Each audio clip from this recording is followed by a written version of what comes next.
ഈ മാസത്തെ നമ്മുടെ മാസയോഗം മണ്ണാർക്കാട് വെച്ചായിരുന്നു നടന്നത്. ചില പ്രിയപ്പെട്ടവർക്ക് കടന്നു വരുവാനിടയായി തീർന്നു. നമ്മുടെ സഭയുടെ മാസയോഗം മെയ് മാസത്തിലാണ് നടക്കേണ്ടത്.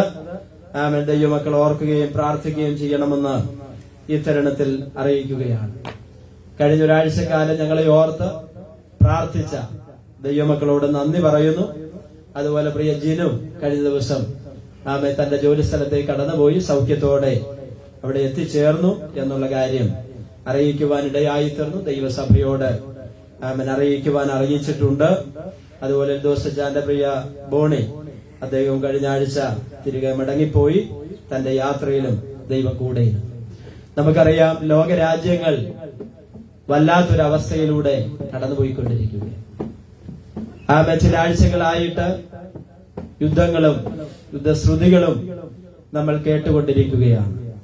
കേരളത്തിൽ താമസിക്കുന്ന നമുക്ക് ഇറാനിലോ അമേരിക്കയിലോ ഇസ്രായേലിലോ ഖത്തറിലോ ഒമാനിലോ ഷാർജയിലോ നടക്കുന്ന യുദ്ധം കൊണ്ട് നമുക്കെന്താ പ്രശ്നം എന്ന് ചോദിച്ചാൽ നമ്മുടെ അടുക്കളയിൽ ആ പ്രശ്നം എത്തിച്ചേർന്നുകൊണ്ടിരിക്കുകയാണ്. ഗ്യാസിന്റെ വരവ് നിന്നുകൊണ്ടിരിക്കുന്നു. അടുത്ത ഗ്യാസ് സിലിണ്ടർ നമുക്ക് ലഭിക്കുമോ ഇല്ലയോ എന്നുള്ള ആശങ്കയിലാണ്. ഇതെന്തിന്റെ പരിണതഫലമാണ്? യുദ്ധത്തിന്റെ പരിണതഫലമാണ്. ഇങ്ങനെ യുദ്ധം നീണ്ടുപോയാൽ പെട്രോളിന്റെ വരവ് നിൽക്കും. നമ്മുടെ 4 വീലറും 2 വീലറും ഒക്കെ നമ്മുടെ വീട്ടിൽ തന്നെ ഒരു ഭാഗത്ത് നിർത്തിയിടേണ്ടി വരും. ഞാനത് ഓർപ്പിച്ച് എന്തിനാണെന്ന് ചോദിച്ചാൽ, ദൈവമക്കളാകുന്ന നമുക്ക് ഒന്ന് ചെയ്യുവാൻ പറ്റും. ലോക സമാധാനത്തിന് വേണ്ടി, ലോകരാജ്യങ്ങളുടെ സമാധാനത്തിന് വേണ്ടി പ്രാർത്ഥിക്കുവാൻ കഴിയും. അതുകൊണ്ട് നമ്മുടെ പ്രാർത്ഥനകളിൽ ദൈവമേ ഈ രാജ്യങ്ങളിൽ സമാധാനം ദൈവം അയക്കണമേ എന്ന് പറഞ്ഞ് നമുക്ക് ആത്മാർത്ഥമായി പ്രാർത്ഥിക്കാം. സകലത്തെയും നിയന്ത്രിക്കുന്ന ഒരു ദൈവമുണ്ട്. Price the Lord. ഹല്ലേലൂയ. 148-ാം സങ്കീർത്തനം ആദിയോടന്ത നാം ഒരു പഠനത്തിന് വിധേയമാക്കി പഠിക്കുകയാണെങ്കിൽ 2 കാര്യങ്ങളാണ് അതിലടങ്ങിയിരിക്കുന്നത്. എന്ന് പറഞ്ഞാൽ, ദൈവത്തെ ആരാധിക്കുന്ന കാര്യത്തിൽ, ദൈവത്തെ സ്തുതിക്കുന്ന കാര്യത്തിൽ ആകാശഗോളങ്ങളിലുള്ളതോ അല്ലെങ്കിൽ സ്വർഗീയ സ്ഥലങ്ങളിലുള്ളതോ ഈ ഭൂമിയിലുള്ളതോ ഒന്നിനും ഒഴിഞ്ഞിരിക്കുവാൻ കഴിയുകയില്ല എന്നുള്ളതാണ്. അതിന്റെ പ്രാരംഭത്തെങ്കിൽ 1 മുതൽ 6 വരെയുള്ള വാക്യങ്ങളും 7 മുതൽ 14 വരെയുള്ള വാക്യങ്ങളും നിങ്ങൾ വീട്ടിൽ ചെന്ന് ശാന്തമായിട്ട് വായിച്ചാൽ നമ്മുടെ ബുദ്ധിയിലും ആത്മാവിൽ പ്രാർത്ഥനയോടുകൂടെ സമീപിക്കുകയാണെങ്കിൽ വ്യത്യസ്തമാകുന്ന നിലകളിൽ ദൈവത്തിന്റെ പരിശുദ്ധാത്മാവ് നമ്മോട് സംസാരിക്കുവാനിടയായിത്തീരും. ഈ 2 ഭാഗങ്ങൾ വിഭജിക്കുമ്പോൾ ആകാശത്തിന് മുകളിലുള്ള സ്വർഗീയ സ്ഥലങ്ങളിലുള്ളവർ ദൈവത്തെ ആരാധിക്കുന്നു എന്നുള്ളതാണ് ഇവിടെ വായിക്കുന്നത്. നിങ്ങളൊന്ന് വായിച്ചു നോക്കിക്കേ. അതിന്റെ 1-ാമത്തെ വാക്യം ഒന്ന് വായിച്ചാട്ടെ. 1-ാമത്തെ വാക്യം, യഹോവയെ സ്തുതിപ്പീൻ. അപ്പൊ എവിടെ നിന്നാണ് യഹോവയെ സ്തുതിക്കേണ്ടത്? 1-ാം ഭാഗം സ്വർഗവുമായിട്ട് ബന്ധപ്പെട്ട് ആ സ്വർഗത്തിൽ നിന്ന് യഹോവയെ സ്തുതിപ്പീൻ. അപ്പൊ സ്വർഗത്തിൽ എന്താണുള്ളത്? അവിടെ ആരാധനയുണ്ട്, അവിടെ സ്തുതി സ്തോത്രങ്ങളുണ്ട്, അവിടെ ദൈവത്തെ വാഴ്ത്തുന്ന ആരാധനയുടെ ശബ്ദം എവിടെയുണ്ട്? സ്വർഗത്തിലുണ്ട്. ഇവിടെ ആരാധിക്കുന്നവരാണ് എവിടെ പോകുന്നത്? സ്വർഗത്തിൽ പോകുന്നത്. സ്വർഗത്തിൽ അവിടെ മറ്റു ജോലികളൊന്നുമില്ല. തെങ്ങിന് തടം തോടേണ്ട, വാഴയ്ക്ക് വളമിടേണ്ട, കപ്പ നടേണ്ട. ഇവിടെ നമ്മൾ ചെയ്യുന്ന യാതൊരു ജോലികളും അവിടെ ചെയ്യേണ്ട. അവിടെ ഒരു വിശ്രമത്തിന് വേണ്ടിയാണ് ദൈവം നമ്മെ കൊണ്ടുപോകുന്നത്. ആ സ്ഥലത്ത് ദൈവത്തോടൊരുമിച്ച് ദൈവത്തെ സ്തുതിക്കുവാൻ വേണ്ടിയാണ് നമ്മുടെ ഡ്യൂട്ടി എന്ന് പറയുന്നത്. അതുകൊണ്ട് ഇവിടെ സ്തുതിക്കുന്നവർക്കേ അവിടെ പ്രവേശനമുള്ളൂ. ഇവിടെ തോൽക്കുന്നവർക്ക് അവിടെ ചെല്ലാൻ കഴിയില്ല. പരീക്ഷ എഴുതി വിജയിക്കുന്ന കുഞ്ഞുങ്ങൾക്കാണ് അടുത്ത ക്ലാസുകളിലേക്കുള്ള പ്രവേശനമുള്ളത്. അവര് വളരെ ആശങ്കയിലാണ് നമ്മുടെ കുഞ്ഞുങ്ങൾ. കാരണം എന്താണ്? അവരുടെ ആനുവൽ എക്സാം നടന്നുകൊണ്ടിരിക്കുകയാ. ഒരു വർഷം അവർ പഠിച്ചത്, സ്കൂളിൽ പോയത്, മാതാപിതാക്കൾ ഫീസ് കൊടുത്തത്, അവർക്ക് മനസ്സില്ലെങ്കിലും അവർക്ക് സ്കൂളിൽ പോകാൻ ഇഷ്ടമില്ലെങ്കിലും രാവിലെ എഴുന്നേൽപ്പിച്ച് അവരുടെ സ്കൂളുകളിലേക്ക് പറഞ്ഞയച്ചത് വിദ്യ അഭ്യസിക്കുവാൻ വേണ്ടിയാണ്. അവരുടെ പരീക്ഷകൾ ഈ ദിവസങ്ങൾ നടന്നുകൊണ്ടിരിക്കുകയാ. 1 മുതൽ 9 വരെയുള്ള കുഞ്ഞുങ്ങൾ, അതുപോലെ 10 മുതൽ +2 വരെ പഠിക്കുന്ന നമ്മുടെ കുഞ്ഞുങ്ങൾ ഇവിടെയുണ്ട്. അവർക്ക് നല്ല ബുദ്ധിയും നല്ല ജ്ഞാനവും ഓർമ്മശക്തിയും ദൈവം അവർക്ക് കൊടുക്കുവാനിടയായി തീരട്ടെ. അവര് നന്നായിട്ട് പരീക്ഷ എഴുതട്ടെ. സ്തോത്രം. കുഞ്ഞുങ്ങളൊക്കെ ഒന്ന് സ്തോത്രം പറഞ്ഞാട്ടെ. സ്തോത്രം പറഞ്ഞു. കൈ ഉയർത്തി സ്തോത്രം. ഒച്ചത്തിൽ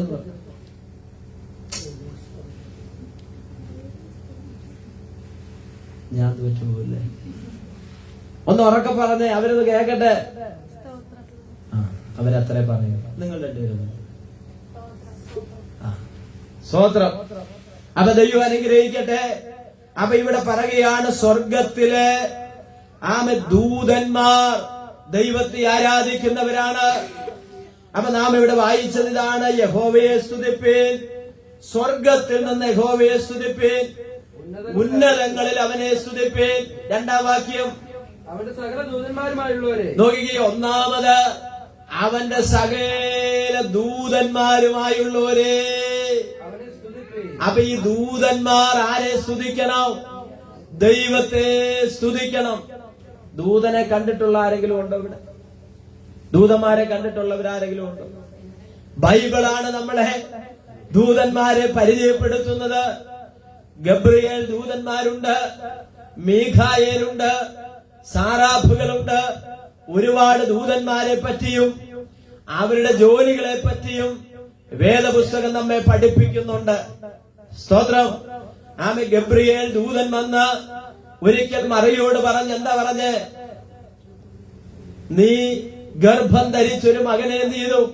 പ്രസവിക്കും. നിനക്ക് വന്ദനമെന്ന് ആ ദൂതൻ പറഞ്ഞ് മറിയുമായി സംസാരിക്കുന്നത് നമുക്ക് കാണുവാൻ കഴിയും. ഇങ്ങനെ ദൂതന്മാർ വ്യത്യസ്തരായിട്ടുള്ളവരുണ്ട്. മനുഷ്യനെ കാപ്പാൻ ദൈവം ദൂതന്മാരെ ഏൽപ്പിച്ചിട്ടുണ്ട്. ദൈവ മനുഷ്യരോട് ആലോചന പറഞ്ഞു കൊടുക്കുന്ന ദൂതന്മാരുണ്ട്. എന്ന് പറഞ്ഞാൽ ശത്രുവിനോട് യുദ്ധം ചെയ്യുന്ന ദൂതന്മാരുണ്ട്. ഇങ്ങനെ ഒത്തിരി ദൂതന്മാർ എവിടെയുണ്ട്? സ്വർഗത്തിലുണ്ട്. അതാത് സമയങ്ങളിൽ ദൈവം ദൂതന്മാരെ എന്ത് ചെയ്യും? അയക്കുവാനിടയായി തീരും. അപ്പൊ ഇവിടെ പറയുകയാണ്, അവന്റെ സകല ദൂതന്മാരായുള്ളോരെ അവനെ സ്തുതിപ്പീൻ. ആയിരക്കണക്കിന് 10,000-കണക്കിന് ദൂതന്മാർ സ്വർലോകങ്ങളിലുണ്ട്. ആ സ്വർഗത്തിലുള്ള ഒരു ദൂതന് പോലും ഒഴിഞ്ഞിരിക്കുവാൻ അനുവാദമില്ല. അതുകൊണ്ട് സങ്കീർത്തനക്കാരൻ പറയുകയാണ്, സകല ദൂതന്മാരുമായുള്ളവരെ യഹോവയെ സ്തുതിപ്പീൻ. ആമേൻ. എന്നാൽ ദൂതന്മാർക്കും ദൈവമക്കളാകുന്ന നമുക്കും ദൈവത്തെ ആരാധിക്കുവാൻ അവസരമുണ്ട്, അനുവാദമുണ്ട്. എന്നാൽ നമുക്കുള്ളതും ദൂതന്മാർക്കില്ലാത്തതുമായ ഒരു കാര്യം നിങ്ങൾക്ക് പറയാമോ? എന്താ? അതായത് സുവിശേഷം അറിയിക്കാനുള്ള അനുവാദം ദൂതന്മാർക്കില്ല. അതാർക്കാണ് ദൈവം കൊടുത്തിരിക്കുന്നത്? ദൂതർക്കും കൂടെ അവകാശം ലഭ്യമാകാതുള്ള രക്ഷ ദൂതറിയിച്ചിടാൻ ഭാഗ്യം. ഓ, ദൂതർക്കും കൂടെ അവകാശം ലഭ്യമാകാതുള്ള രക്ഷ ദൂതറിയിച്ചിടാൻ ഭാഗ്യം ലഭിച്ചെനിക്ക്. ദൂതഗണം കാവലായി തന്നാലു ദിനമെനിക്കവൻ. ദൂതഗണം അനുദിനമെനിക്കവൻ.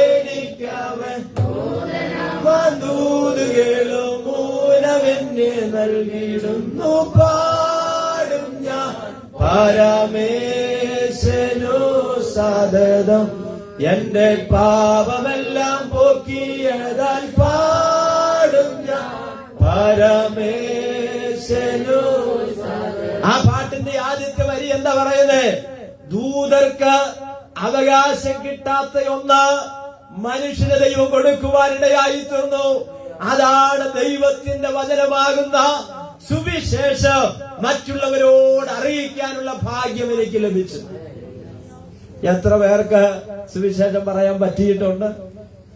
ആരൊക്കെ പറയുന്നുണ്ട്? ഞാനൊരു 7 പുസ്തകം 14 പുസ്തകം 7 പേർക്ക് തന്നയച്ചു. നിങ്ങളത് തിരിച്ചു തന്നോ? നിങ്ങൾ 7 പേർക്ക് കൊടുത്തോ? കൊടുത്തു. എന്നാൽ അടുത്ത ഞായറാഴ്ച വരുമ്പോൾ ആ 2 പുസ്തകവും നിങ്ങൾ തിരിച്ചു വാങ്ങിക്കൊണ്ടുവരണം. അവർക്കുള്ള ബൈബിള് റെഡിയാണ്. ആമേൻ. അത് നിങ്ങൾ താമസിപ്പിച്ചാൽ അവരുടെ ആത്മാക്കളെ കുറിച്ച് നിങ്ങൾ കണക്ക് പറയേണ്ടി വരും. സ്തോത്രം. ആരൊക്കെ വാങ്ങിയിട്ടുണ്ടെന്നുള്ളത് ഞാൻ എന്റെ ഡയറിയിൽ എഴുതി വെച്ചിട്ടുണ്ട്. അതുകൊണ്ട് ആമേൻ, ഈ വാങ്ങിയവരാരും ഒഴിവുള്ളവരല്ല, വാങ്ങാത്തവർ മിടുക്കന്മാരാണെന്ന് ചിന്തിക്കുകയും വേണ്ട. ഹല്ലേലൂയ. സ്തോത്രം പറഞ്ഞാട്ടെ. ആമേൻ. സ്തോത്രം. അപ്പോ ആമേൻ ഇവിടെ പറയുകയാണ്, അവന്റെ സകല ദൂതന്മാരുമായുള്ളവരെ അവനെ സ്തുതിപ്പീൻ, അവന്റെ സർവ്വസൈന്യവുമേ അവനെ സ്തുതിപ്പീൻ. അപ്പൊ ഒന്നാമത്തെ സ്തുതി സ്തോത്രങ്ങൾ എവിടാണ്? സ്വർഗത്തിലേതാണ്. അപ്പൊ 1 ദൂതന്മാർ, 2 ആരാണ്? അടുത്ത വാക്യം സർവ്വസൈന്യം. മൂന്നാമത്തെ വാക്യം സൂര്യചന്ദ്രന്മാരെ അവനെ എന്ന് പറഞ്ഞ പ്രപഞ്ചഗോളങ്ങൾ ആരെ സ്തുതിക്കുന്നു? സ്തോത്രം. ഇവിടെ പറയുകയാണ് സൂര്യ ചന്ദ്രന്മാരെ അവനെ സ്തുതിപ്പീൻ എന്ന് പറഞ്ഞ സൂര്യനും ചന്ദ്രനും തിളക്കമുള്ള നക്ഷത്രങ്ങളുമെല്ലാം ദൈവത്തെ സ്തുതിക്കുന്നവരാ. ഇതൊക്കെ ആരുടെ സൃഷ്ടിയാ? സർവശക്തനാകുന്ന ദൈവത്തിന്റെ സൃഷ്ടിയാ. Price the Lord. മനുഷ്യന്റെ കണ്ടുപിടുത്തമൊന്നുമല്ല. ആമേൻ. യഹോവയാകുന്ന ദൈവത്തിന്റെ കരത്താൽ. നിങ്ങൾ നോക്കി 5-ാമത്തെ വാക്യം ഒന്ന് വായിച്ച 148-ന്റെ 5-ാമത്തെ വാക്യം ഒന്ന് വായിച്ചാട്ടെ. അവൻ കൽപ്പിച്ചിട്ട് അവ സൃഷ്ടിക്കപ്പെട്ടു. നോക്കുക, അവൻ കൽപ്പിച്ചിട്ട് അവ സൃഷ്ടിക്കപ്പെട്ടിരിക്കാൻ. ആര് കൽപ്പിച്ചിട്ട്? യഹോവയാകുന്ന ദൈവം കൽപ്പിച്ചിട്ട്. ആമൻ. ആകാശത്തിലെ സ്വർഗത്തിൽ തന്നെ ആരാധിക്കുന്ന ദൂതന്മാരും പ്രപഞ്ചഗോളങ്ങളും സൂര്യനും ചന്ദ്രനും തിളക്കമുള്ള നക്ഷത്രങ്ങളും പ്രപഞ്ചഗോളങ്ങളെല്ലാം ദൈവത്തെ എന്ത് ചെയ്യുക? ആമൻ. യഹോവയുടെ കരവിരുതിനാൽ അല്ലെങ്കിൽ ദൈവത്താൽ എന്ത് ചെയ്തു? കൽപ്പിച്ച് അവ സൃഷ്ടിക്കപ്പെട്ടിരിക്കുകയാണ്. ഇനി നോക്കി, ആകാശവും ആകാശമണ്ഡലങ്ങളും ആമൻ സകലതും ദൈവത്തിന്റെ സൃഷ്ടിയാണ്. എത്ര മനോഹരമാണ്. ആമൻ. പുറത്തേക്കിറങ്ങി ആകാശത്തിലേക്ക് നോക്കിയാൽ എന്ത് മനോഹരമാണ്. ആമൻ. ആ കാഴ്ച കാണുവാൻ ആമൻ ഒരു ചിത്രകാരനും ആമൻ അങ്ങനെയൊന്ന് നെയ്തെടുക്കുവാൻ ഒരു ശില്പിക്കും അങ്ങനെയൊന്ന് നെയ്തെടുക്കുവാൻ കഴിയുകയില്ല. അതുപോലെ ദൈവത്തിന്റെ കരത്തിന്റെ പ്രവൃത്തി എന്ന് പറയുന്നത് അത്ഭുതാവഹമാണ്. Price the Lord. അപ്പൊ ഞാൻ എന്തൊക്കെയാ പറഞ്ഞത്? 1 ദൂതന്മാർ, 2 പ്രപഞ്ചഗോളങ്ങൾ, 3 എന്താ പറഞ്ഞത്? സ്തോത്രം. ആമൻ. ആകാശവും ആകാശമണ്ഡലങ്ങളും ദൈവത്തെ എന്ത് ചെയ്യുകയാണ്? സ്തുതിക്കുന്നു. 1-ാം ഭാഗം. ഇനി 2-ാം ഭാഗമാണ് അടുത്തത്. 7 മുതൽ 14 വരെയുള്ള വാക്യങ്ങൾ. ഭൂമിയിലുള്ള സകലതും ദൈവത്തെ മഹത്വപ്പെടുത്തണമെന്നാണ് ഇവിടെ പറയുന്നത്. 7-ാമത്തെ വാക്യം വായിച്ചാട്ടെ. തിമിംഗലങ്ങളും എല്ലാ ആഴികളുമായി. തിമിംഗലങ്ങൾ എവിടെയാണ് വസിക്കുന്നത്? സാധാരണ സമുദ്രത്തിലല്ല. ആമെ കടലുകളിലും ആഴങ്ങളിലും വസിക്കുന്ന തിമിംഗലങ്ങൾ. ആമൻ. അവയെ കുറിച്ച് ഇവിടെ സങ്കീർത്തനക്കാരൻ പറയുകയാണ്. എന്താണ് 7-ാമത്തെ വാക്യത്തിൽ പറയുന്നത്? തിമിംഗലങ്ങളും എല്ലാ ആഴികളുമായുള്ളവേ ഭൂമിയിൽ നിന്ന് യഹോവയെ സ്തുതിപ്പീൻ. കണ്ടോ? പ്രകൃതി. ആമൻ. സ്തോത്രം. എന്ന് പറഞ്ഞാൽ ആമെ കടലിലുള്ള ജന്തുക്കൾ, ആഴങ്ങൾ, തീയ്, കൽമഴ, മഞ്ഞ്, മൂടൽമഞ്ഞ്, കാറ്റ് എന്നിവയെല്ലാം ദൈവത്തെ അനുസരിക്കുന്നു. ആമൻ. തിമിംഗലങ്ങൾ. ആമൻ. ഞാൻ കേട്ടിട്ടുള്ളത് വെച്ച് കറക്റ്റ് ആണോ എന്ന് എനിക്കറിയില്ല. ഒരു 8 ആനയുടെ വലിപ്പം കാണും ഒരു തിമിംഗലം എന്ന് പറയുന്നത്. ആമൻ. ഏകദേശം അത് ഒരു നേരത്തെ ആഹാരത്തിന്റെ കണക്കെന്ന് പറയുന്നത് 1600 ടണ്ണ്. ആമൻ. ഈ ക്രിൽ വർഗത്തിൽപ്പെട്ട ചെമ്മീൻ വർഗത്തിൽപ്പെട്ടതിനെയാണ് ഈ തിമിംഗലം കഴിക്കുന്നതെന്ന് 2006 ഒരു പഠിപ്പുര മനോരമയിൽ വന്നതിൽ ഞാൻ വായിച്ചതാണ്. ഞാൻ പറഞ്ഞതിന്റെ സാരം, ഒരു ദിവസം ഒരു തിമിംഗലത്തിന് 1000കണക്കിന് ടൺ ആഹാരം അതിന് വേണം. എന്നാൽ സർവശക്തനാകുന്ന ദൈവം അതിനെയും എന്ത് ചെയ്യുന്നു? പോറ്റി പുലർത്തുന്നു. 1000കണക്കിന് തിമിംഗലങ്ങൾ സമുദ്രത്തിന്റെ ആഴങ്ങളിലൂടെ സഞ്ചരിക്കുന്നുണ്ട്. നോക്കിയപ്പോ പറയുകയാണ്, ഇവയും ദൈവത്തെ ആരാധിക്കുന്നു. ഒരു തെളിവ്, ദൈവത്തെ അനുസരിക്കുന്നു. എന്താ തെളിവ്? ഒരിക്കൽ യോന തർശീസിലേക്ക് കപ്പൽ കയറി. യോന പിടിക്കപ്പെട്ടു. ഞാൻ വിശദീകരിക്കുന്നില്ല. കപ്പിത്താനും അല്ലെങ്കിൽ കപ്പൽ ഉടമസ്ഥർ വന്ന് യാത്രക്കാർ വന്ന് അന്വേഷിച്ചു. ആരെ പിടിച്ചു? യോനായെ പിടിച്ചു. അപ്പൊ യോന പറഞ്ഞു, നിങ്ങൾ ഒരു കാര്യം ചെയ്തേക്ക്, ഞാൻ ശല്യമാണെങ്കിൽ എന്നെ പിടിച്ച് എങ്ങോട്ട് എറിഞ്ഞേക്ക്? ഈ ആഴക്കടലിലേക്ക് എറിഞ്ഞേക്ക്. ഇവർ കാലേലും കയ്യേലും പിടിച്ച് എന്റെ ഭാവനയും ഞാൻ പറയുക, ഒന്ന് പിടിച്ച് രണ്ടാട്ടാട്ടി ഒറ്റ ഏറ് കൊടുത്ത് കാണും. നോക്കിക്കേ, സർവശക്തനാകുന്ന ദൈവം ഒരു തിമിംഗലത്തെ അവിടെ കൽപ്പിച്ചാക്കി. ആരെ കൊണ്ടുപോകുവാൻ? യോനായെ കൊണ്ടുപോകുവാൻ. യോനയെ പോലുള്ളൊരു 10 ആള് തിമിംഗലത്തിന്റെ വയറ്റിൽ ചെന്നാലും ദിവസങ്ങൾ കൊണ്ട് അതിനെ എന്ത് ചെയ്യും? നിർവീര്യമാക്കുവാൻ, ദഹിപ്പിക്കുവാനുള്ള ദഹന ശക്തിയുള്ളതാണ് ആര്? തിമിംഗലം.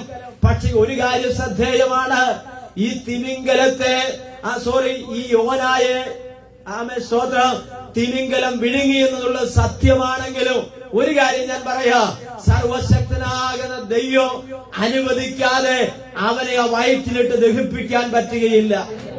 നോക്കിക്കേ, നിങ്ങൾ ആ ഭാഗം വായിക്കുമ്പോൾ നമുക്ക് കാണാൻ കഴിയുന്നത് ഇങ്ങനെയാണ്. യോനാ പ്രവാചകൻ അല്ലെങ്കിൽ യോനായുടെ പുസ്തകത്തിൽ ഇങ്ങനെ പറയുന്നത്, 3 രാവും പകലും യോന ആ തിമിംഗലത്തിന്റെ വയറ്റിലിരുന്നു.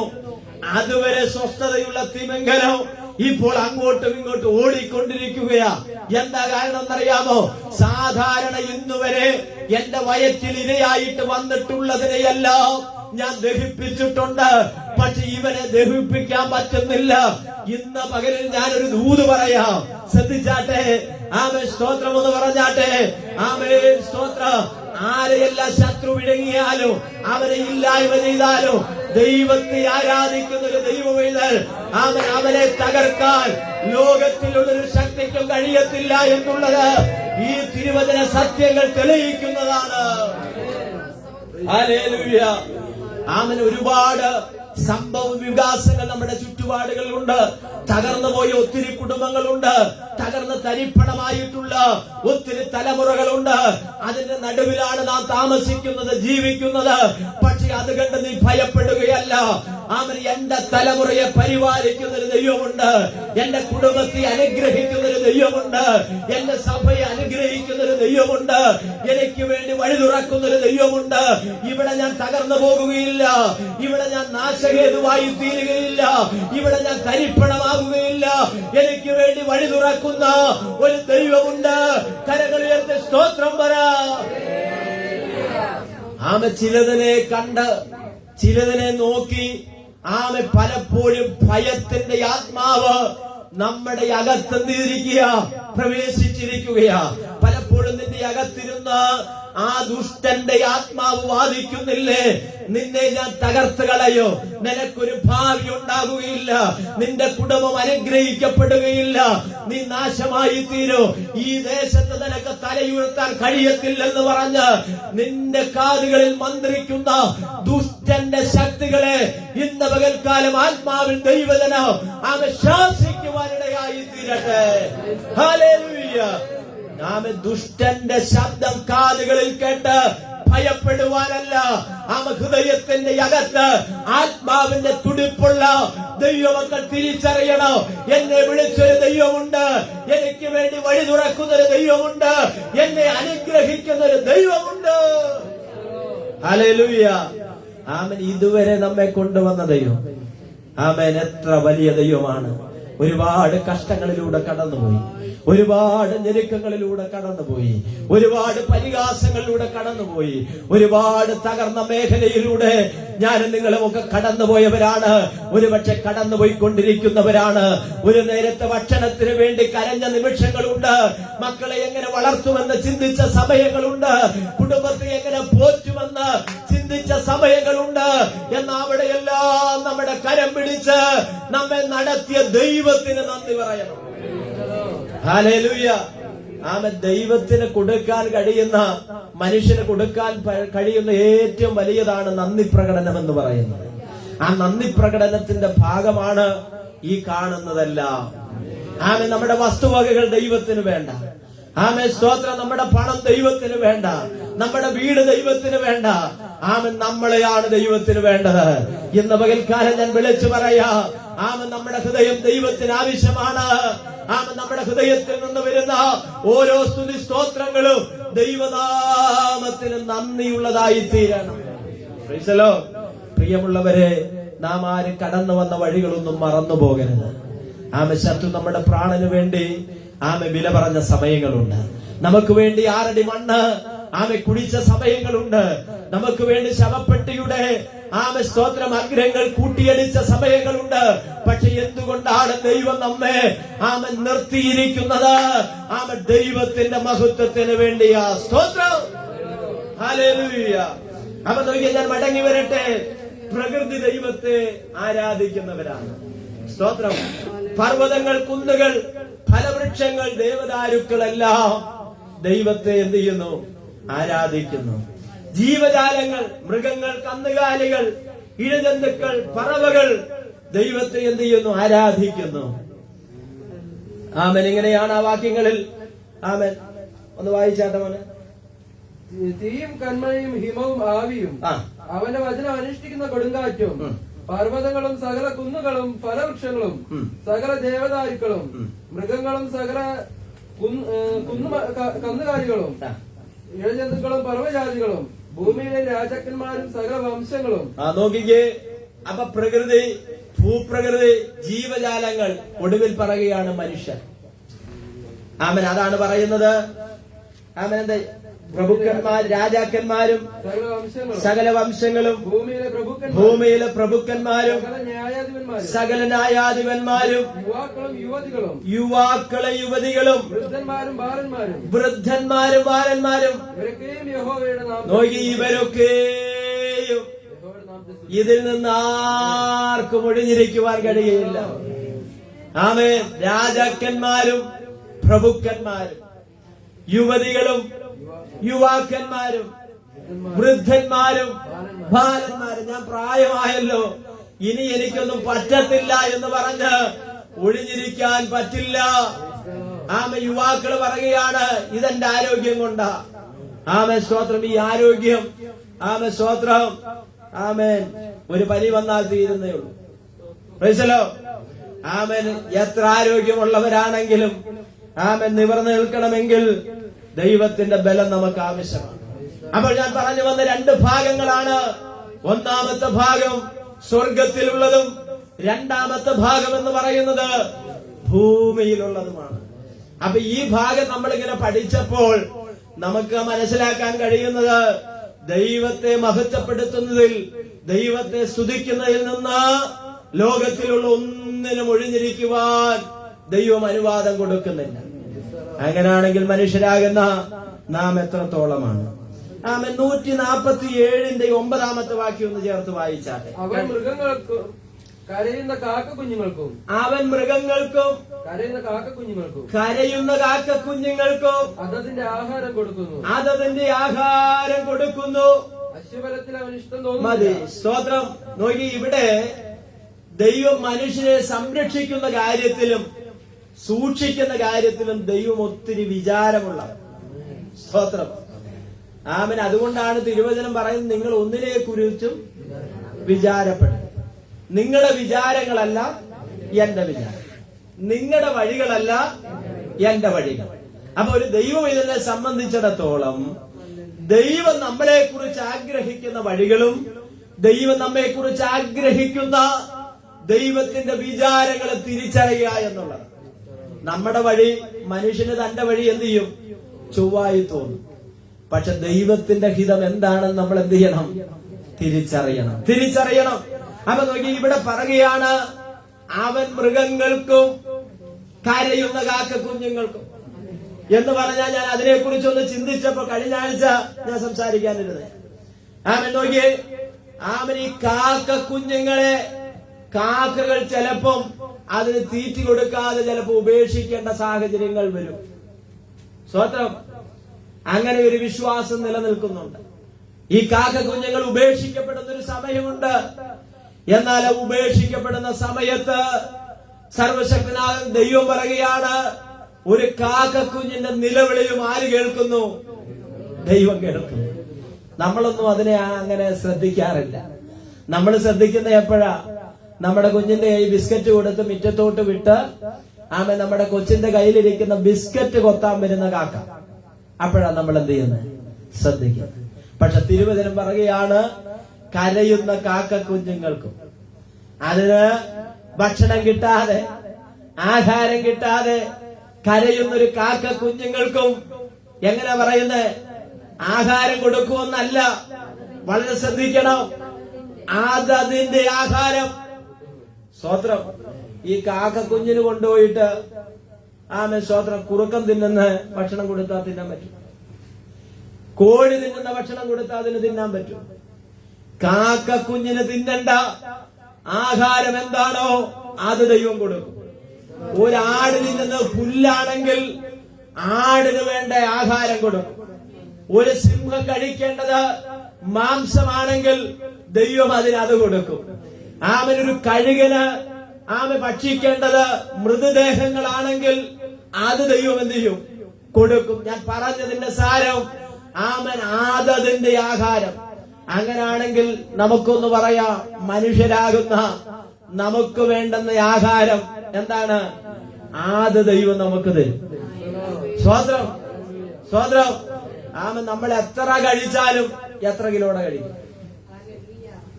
നമുക്ക് എത്ര വിശപ്പുണ്ടെങ്കിലും നമ്മൾ എത്ര കിലോ അരിയുടെ ചോറ് തിന്നും? 1 കിലോ അരിയുടെ ചോറ് തിന്നുന്ന ആരെങ്കിലും ഉണ്ടോ അവിടെ? ഉണ്ടെങ്കിൽ കൈവയ്ക്കും, ആരും കളിയാക്കുകയും ചെയ്യുന്നു. ഒരു 800 ഗ്രാം അരിയുടെ ചോറ് തിന്നുന്ന ആരെങ്കിലും ഉണ്ടോ? ആരും പൊക്കുന്നത്. 500 ഗ്രാമിന്റെ തിന്നുന്നുണ്ടോ? ഇല്ല. 400 ഗ്രാം, 300 ഗ്രാം, 200. ഒരു നേരത്തേക്ക് ഒരു 200 ഗ്രാം വന്നു. 1 കിലോ അരി ഇട്ടാൽ മേരിയാൻറ്റി ആകുമ്പോ കറക്റ്റ് പറയും എത്ര പേര് കഴിക്കും മേരിയാൻ? 1 കിലോ. അതായത് അവര് ഹോട്ടൽ നടത്തുന്നുണ്ടാ ഞാൻ പറഞ്ഞു, നിങ്ങൾ തെറ്റിദ്ധരിക്കും. 5 പേര്. 5 പേരെന്ന് പറഞ്ഞാൽ നന്നായി കഴിക്കുന്നവരല്ലേ. 1 കിലോ അരി 5 പേര്. അത് നല്ല ജോലിയൊക്കെ ചെയ്ത് ഉച്ചയ്ക്ക് നന്നായിട്ട് വിശന്ന് വരുന്നത്. അല്ലാത്തവരാണെങ്കിൽ, ഞങ്ങളെ പോലുള്ളവരാണെങ്കിൽ കുറഞ്ഞൊരു 8 പേര് കഴിക്കുമല്ലോ. 8 പേര്. സ്തോത്രം. അപ്പൊ അങ്ങനാണെങ്കിൽ ഒരു ദിവസം എത്ര വേണം? 1 കിലോ അരി വേണ്ട അല്ലേ? 8 പേരുണ്ടെങ്കിൽ, അല്ലെങ്കിൽ 5 പേരുണ്ടെങ്കിൽ 1 കിലോ മതി. 5 പേര് കൂടുതൽ മെമ്പർ ഉള്ള ആരെങ്കിലും ഇവിടെ ഉണ്ടോ? 5 പേര് കൂടുതൽ മെമ്പേഴ്സ് ഉണ്ട്. പിന്നെ കൊച്ചു കുഞ്ഞുങ്ങളല്ല അവര്. അപ്പൊ ഇതാണ് നമ്മുടെ വിശപ്പും, നമ്മൾ എത്ര വിശന്നാലും കഴിക്കുന്നത്. ഇതിനു വേണ്ടിയാണ് മനുഷ്യൻ എന്ത് ചെയ്യുന്നത്? സ്തോത്രം. Price the Lord. നമുക്ക് ഇരിക്കാൻ നേരമില്ല, നമുക്ക് വരാൻ നേരമില്ല. നിങ്ങളുടെ കാര്യമല്ല, വരാത്തവരുടെ കാര്യമാണ്. പ്രാർത്ഥനയ്ക്ക് വരാൻ നമുക്ക് നേരമില്ല, യോഗത്തിന് വരാൻ നമുക്ക് നേരമില്ല. വേറൊരു സഭയിൽ ഞാൻ ഇരുന്നപ്പോ സഹോദരി പ്രാർത്ഥനയ്ക്ക് വരണമെന്ന് പറഞ്ഞപ്പോ പറഞ്ഞു, ഇത് പാസ്റ്റർമാർക്ക് പണിയില്ലാത്തതുകൊണ്ട് അവർ ചെയ്യുന്നൊരു പരിപാടിയാണ്. നിങ്ങളാരും അങ്ങനെ ചിന്തിക്കുന്നവരല്ലെന്ന് എനിക്കറിയാം, പട്ടമ്പലംകാരൻ. ഇത് പാസ്റ്റർമാർക്ക് പണിയില്ലാത്തത് കൊണ്ടല്ല, ദൈവം പണി തരാതിരിക്കാൻ വേണ്ടി നമ്മുടെ ദൈവ സന്നിധാനത്തിലിരിക്കണം. Price the Lord. ദൈവത്തിന്റെ കര നമുക്ക് അനുകൂലമെങ്കിൽ പ്രതികൂലം ആരാണ്? പക്ഷെ ലോകം മുഴുവനും നമുക്ക് അനുകൂലമെങ്കിലും ദൈവം പ്രതികൂലമാണെങ്കിൽ നിനക്കൊന്നും ചെയ്യാൻ പറ്റുകയില്ല. Price the Lord. ഹല്ലേലൂയ. അപ്പൊ നോക്കി ഇവിടെ പറയുകയാണ്, കരയുന്ന അവൻ മൃഗങ്ങൾക്കും കരയുന്ന കാക്ക കുഞ്ഞുങ്ങൾക്കും. നോക്കിയ മനുഷ്യൻ അധ്വാനിയും കരുതി വെച്ചും ആഹാരം കണ്ടെത്തുന്നു, അല്ലേ? മനുഷ്യൻ കഠിന അധ്വാനിയാണ്. അവൻ ആഹാരം എന്ത് ചെയ്യുന്നു? കണ്ടെത്തുന്നു. അന്നേക്കുള്ള അതിനു വേണ്ടി അവൻ എന്ത് ചെയ്യുന്നു? അധ്വാനിക്കുന്നു. പക്ഷേ നോക്കിക്കേ, പക്ഷികൾക്ക് നാളെയെ കുറിച്ച് കരുതി വെക്കാനോ കൃഷി ചെയ്യുവാനോ അറിയുകയില്ല. എന്നിട്ടും അവയൊന്നും പട്ടിണി കിടന്ന് എന്ത് ചെയ്യുന്നില്ല? ചാകുന്നില്ല. നോക്കിയേ, ദൈവത്തിന്റെ വചനം എത്രയോ സത്യമാണ്. തിരുവചനം ഇങ്ങനെ പറയുന്നു, തീൻ കിട്ടേണ്ടതിന് അവയൊക്കെയും നിന്നെ നോക്കിക്കൊണ്ടിരിക്കുന്നു. Price the Lord. അപ്പൊ നോക്കിയേ, കാടപ്പക്ഷികളെ കൊണ്ട് ദൈവം ഇസ്രായേൽ മക്കളെ പോഷിപ്പിച്ചു. സ്വർഗത്തിലെ മന്ന ദൈവം അയച്ചു കൊടുത്ത് ഇസ്രായേൽ മക്കളെ മരുഭൂമിയിൽ ദൈവം എന്ത് ചെയ്തു? പരിപാലിക്കുവാനിടയായി തീർന്നു. പകൽ മേഘസ്തംഭം, രാത്രി അഗ്നിസ്തംഭമായിട്ട് പകലിലെ ചൂട് അവർ കേൾക്കാതെ വണ്ണം ദൈവനെ സൂക്ഷിച്ചു. ഇന്നലെ മാസ്യോസിന് വന്നവർക്കറിയാം, 3ാമത്തെ നിലയിലായിരുന്നു മാസ്യോ. ഷീറ്റ് ഇട്ടേക്കുക, സ്വന്തം നല്ല ചൂടാ. പക്ഷെ അവിടെ ഇരുന്ന് ഒറ്റയൊരാള് വിയർത്തില്ല. അവിടെ ഇരുന്ന ആൾക്കാർക്കൊന്നും ആ ചൂടൊന്നും എന്ത് ചെയ്തില്ല. പക്ഷെ പുറത്തോട്ട് ഇറങ്ങിയപ്പോ എന്ത് ചെയ്തു? ഞാൻ പറഞ്ഞതിന്റെ കാരണം, ഇസ്രായേൽ മക്കൾക്ക് വേണ്ടി ദൈവം ഒരു മേഘസ്തംഭത്തെ അയച്ച് അവരുടെ മുൻപിലും പുറകിലുമായി ദൂതന്മാരെ ദൈവം എന്ത് ചെയ്തു? കാവൽ ചെയ്യുവാനിടയായി തീർന്നു. രാത്രി ലക്ഷക്കണക്കിന് ആളുകൾക്ക് യാത്ര ചെയ്യുവാൻ ഇരുട്ടത്തെ ബുദ്ധിമുട്ടാണ്. ദൈവം അതുകൊണ്ട് അഗ്നിസ്തംഭത്തെ ദൈവം അയച്ച് അവിടെ യാത്രയ്ക്ക് ഒരു ഭംഗവും വരുത്തിയില്ല. അങ്ങനെയെങ്കിൽ ഇന്ന് പകൽക്കാലം യേശുവിന്റെ രക്തത്താൽ വീണ്ടെടുപ്പ് പ്രാപിച്ച ആത്മാവിന്റെ സത്യത്തിൽ ദൈവത്തെ ആരാധിക്കുന്ന ദൈവമക്കളോടുള്ള ബന്ധത്തിൽ ഒരു കാര്യം ഞാൻ വിളിച്ചു പറയാ, നമ്മെ നടത്തുന്നൊരു ദൈവമുണ്ട്. ഹല്ലേലൂയ, ആമേൻ, സ്തോത്രം. ഇന്നയോളം നമ്മെ നടത്തിയൊരു ദൈവമുണ്ട്. നിങ്ങളൊന്ന് പുറകിലോട്ടൊന്ന് ആലോചിച്ചു നോക്കി. എത്രയോ ദുർഘടകരമായിട്ടുള്ള എത്രയോ ഇരുണ്ട സ്തോത്രം സാഹചര്യങ്ങളിൽ, ഞെരുക്കമുള്ള സാഹചര്യങ്ങളിൽ എങ്ങനെ രക്ഷപ്പെടുമെന്ന് ചിന്തിച്ച സമയങ്ങൾ ജീവിതത്തിൽ ഉണ്ടായിട്ടുണ്ട്. അതിന്റെ നടുവിലൊക്കെ നടത്തിയ ദൈവത്തിന് നന്ദിയോടെ സ്തോത്രം. അപ്പൊ ഇവിടെ പറയുകയാണ്, മനുഷ്യൻ കഠിനാധ്വാനിയാണ്, അവനവന്റെ ആഹാരം കണ്ടെത്തുന്നു. പക്ഷെ ആകാശത്തിലെ പറവകൾ അവർ വിതയ്ക്കുന്നില്ല, കൊയ്യുന്നില്ല, കളപ്പരയിൽ കൂട്ടിവെക്കുന്നില്ല. പക്ഷെയോ ദൈവം അവയെ പുലർത്തുന്നു. എന്നിട്ട് പറയുന്നുണ്ട്, അങ്ങനെയെങ്കിൽ നിങ്ങൾ അവയേക്കാൾ എത്രയോ വിശേഷതയുള്ളവരാണ്. കുരുകിലിനെ ദൈവം എന്ത് ചെയ്യുന്നു? പോറ്റുന്നു. ആകാശത്തിൽ പറക്കുന്ന പക്ഷികളെ ദൈവം പരിപാലിക്കുവാനിടയായി തീർന്നു. ഞാൻ പറഞ്ഞു വന്നതിന്റെ സാരം, ഇങ്ങനെ ദൈവത്തിന്റെ മഹത്വമാണ് ഈ സങ്കീർത്തനത്തിൽ നമുക്ക് കാണുവാൻ കഴിയുന്നത്. എന്നാൽ വിശ്വാസ ജീവിതത്തിൽ നമുക്ക് എന്താണ് കിട്ടുന്നത്? നമ്മൾ രക്ഷിക്കപ്പെട്ടു, നമ്മൾ സ്നാനപ്പെട്ടു, നമ്മൾ ആത്മാവിൽ നിറഞ്ഞു. ലോകത്തിന്റെ പരിഹാസങ്ങൾ, ലോകത്തിന്റെ നിന്ദകളൊക്കെ നമുക്കുണ്ട്. ഇതിന്റെ നടുവിൽ വേർപെട്ട എണ്ണപ്പെട്ട ചുരുക്കമായിട്ടുള്ള ആളുകളോട് ചേർന്ന് നമ്മൾ പോകുന്നത് കൊണ്ട് എന്ത് ഗുണമാണ് നമുക്കുള്ളത്? അങ്ങനെയുള്ള ഒത്തിരി ചോദ്യങ്ങൾ നമ്മുടെ അകത്ത് വരാം. അതിനൊരു ഉത്തരം ഞാൻ പറയാം. വെളിപ്പാട് പുസ്തകം ഒന്ന് എടുത്താട്ടെ. വെളിപ്പാട് പുസ്തകം 3-ാം അധ്യായത്തിന്റെ 11-ാമത്തെ വാക്യം ആരെങ്കിലും ഒന്ന് എടുത്താട്ടെ. വെളിപ്പാട് 3:11. ഞാൻ വേഗം വരുന്നു, നിന്റെ കിരീടം ആരും എടുക്കാതിരിപ്പാൻ തക്കവണ്ണം നിനക്കുള്ളത് പിടിച്ചുകൊള്ളുക. Praise the Lord. അപ്പൊ നോക്കിയേ, ദൈവത്തെ ആരാധിക്കുന്നതിനും ദൈവത്തെ സേവിക്കുന്നതിനും ഇങ്ങനെയുള്ളൊരു വേർപെട്ട സമൂഹത്തോട് ചേർന്ന് ദൈവത്തെ ആരാധിക്കുന്നതിനും ഒക്കെ നമുക്ക് കിട്ടുവാൻ പോകുന്ന ഒന്നിനെ കുറിച്ച് അപ്പോസ്തലനാകുന്ന യോഹന്നാൻ കേവലം 10 കിലോമീറ്റർ മാത്രം നീളമുള്ള, 6 കിലോമീറ്റർ മാത്രം വീതിയുള്ള പത്മോസ് ദ്വീപിൽ കിടക്കുകയാണ്. ഏകദേശം AD 96 എഴുതപ്പെട്ട വെളിപ്പാട് പുസ്തകം. യോഹന്നാൻ അപ്പോസ്തലൻ ഡൊമീഷ്യൻ എന്ന് പറയുന്ന ഒരു ക്രൂരനാകുന്ന ചക്രവർത്തി ഏകാന്ത തടവിലേക്ക് യോഹന്നാൻ അപ്പോസ്തലനെ നാടുകടത്തി. അന്നത്തെ കാലത്ത് രാഷ്ട്രീയക്കാരെ നാടുകടത്തുകയും ഏകാന്തത അനുഭവിപ്പിക്കുകയും ചെയ്യുന്ന വളരെ ദുർഘടമായിട്ടുള്ള ദുരന്തം അനുഭവിക്കുന്ന ഒരു സ്ഥലമാണ് പത്മോസ് ദ്വീപ്. ആ പത്മോസ് ദ്വീപിൽ പാറക്കെട്ടുകളുണ്ട്. ഭയാനകരമായിട്ടുള്ള അവസ്ഥകളാണ് പത്മോസ് ദ്വീപിലുള്ളത്. അവിടേക്ക് യോഹന്നാനെ എന്ത് ചെയ്തു? നാടുകടത്തുവാനിടയായി തീർന്നു. ആ ദൈവ മനുഷ്യൻ ഏകാന്തത അനുഭവിക്കുകയാണ്.